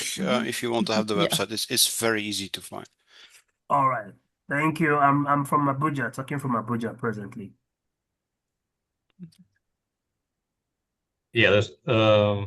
Yeah, there's only one in Nigeria. Yeah, in so Nigeria, there's one. You could start your own chapter closer to you. Yeah. you certainly can. Absolutely. All right. I have a question for the chapters, like, the big cities like Dallas, or, Yeah. because they are radiusly very, very wide, chapter cities there. We have one chapter, but, it is too far. Are we eligible to? There's other chapters in Texas, but Texas is huge. So I'm asking, like, what is the miles radius? Like, if someone wants to start a chapter. Okay, so I'll take that one as chapter liaison for the board. As Beth mentioned in the beginning, there's a process. If you want to start your own chapter, you can also see that under IC2 chapters. No, and I'm asking, what is the rule? Like ISACA is like 35 miles apart. No. You can't So I'll have tell two you. chapters. Right. Yeah. So usually we don't look at distance. We've never had a situation where it was too close. We're looking if there's a reason. Like if in your area, we'll find out, we'll look in our records and we'll see there are 20 people that are certified. It doesn't make sense. But if there are 200, population level, right? Yeah. Exactly. So it's population level, it's other chapters, it's the distance from the other chapters. So there's an entire process that you have to go through, and then we will check and let you know. The team will let you know how you can move ahead with starting a chapter. Sounds good. Yeah, understood. Thank you. All right. So sorry, please. There's no chapter in Abuja as a whole, just in Lagos for Nigeria. So yeah, perfect time to get started. If you can collect a few IC Square people, I mean, as what May explained, if in your area there's a bunch of people interested into it, you can get started. And if you need some help, and very likely, there will be some people actually in the chapters helping you out. And by the way, that's exactly the reason why we started this conference, working together. So if you need some help, let us know. There is always someone be able to coach you or to give you some hints. And this, by the way, it's not always easy because it might be handy, for example, to have some funding, for example. So you need to know the area a bit, finding some sponsors, and these kind of few things can be handy. But yeah, I'm ready to volunteer. So maybe I will need a link who can give me any support when the time comes. I'm ready to volunteer to see how we can organize. Check first of all Beth's guide. I mean, Beth has I think also provided her email address and so on. So get in touch. I mean, she will help you out. Do that first and then reach out. If you were here for that, she kicked off the conference, Beth Paredes. So you'll see her information. Yeah, and it'll be, I'll have the recording of it so you can watch it. Okay. So are the CPEs going to be automatically put on our record? Yeah, you Yes, need to if you fill in give the me, form. yeah, if you fill out the form, it's just for ISC2, not any other organization. Okay, does that answer your question, Marsha? Yeah, it's just that most of the time I thought when we went to ISC2 courses, they automatically did it. I didn't know. Yeah, we didn't grab anybody's information ahead of time. That's why. I mean, we had like a little, you know, the way we had it planned didn't work out, so I had to do this form. Oh, so there's a form that we need to fill out. Yeah, I can put it in the chat again if you need it. But even if someone misses it, you can always submit it yourselves. Correct, right. Even the confirmation you get now from Eventbrite, so where the subscription is confirmed, you should have gotten it. You can even enter that one as a proof in that case. You don't always need the exact confirmation by Ken, for example, to have the confirmation. If you can have some proof that you subscribe to the event, that should be more than enough. They're not making it too difficult actually for hours of CPEs, but that should be okay. I would just mention that if you go to an event, whether it's a live event or a virtual event, do try to grab some sort of evidence that you participated. Here it's easy. If you submit the form, it's easy. But if you're going to an event, what I usually do is I take a selfie, I keep the name tag and things like that, just in case they ever ask me to provide evidence that I actually participated in whatever, I have that evidence that I can show. Okay. All right, I just put the CPE form in the chat, okay? People are asking if they should put 11 to 3 or 11:30 to 3. Put 11 to 3, it's fine. Who has an idea if we got any chapter in North Carolina? North Carolina, I think there's one in Charlotte, if I'm not mistaken. See, I don't remember. But you can, Yeah, again, you all can my look at the friends, all my chapters. coworkers belong to the Charlotte one, and it's pretty active from what they tell me. Okay, sounds good. Thank you.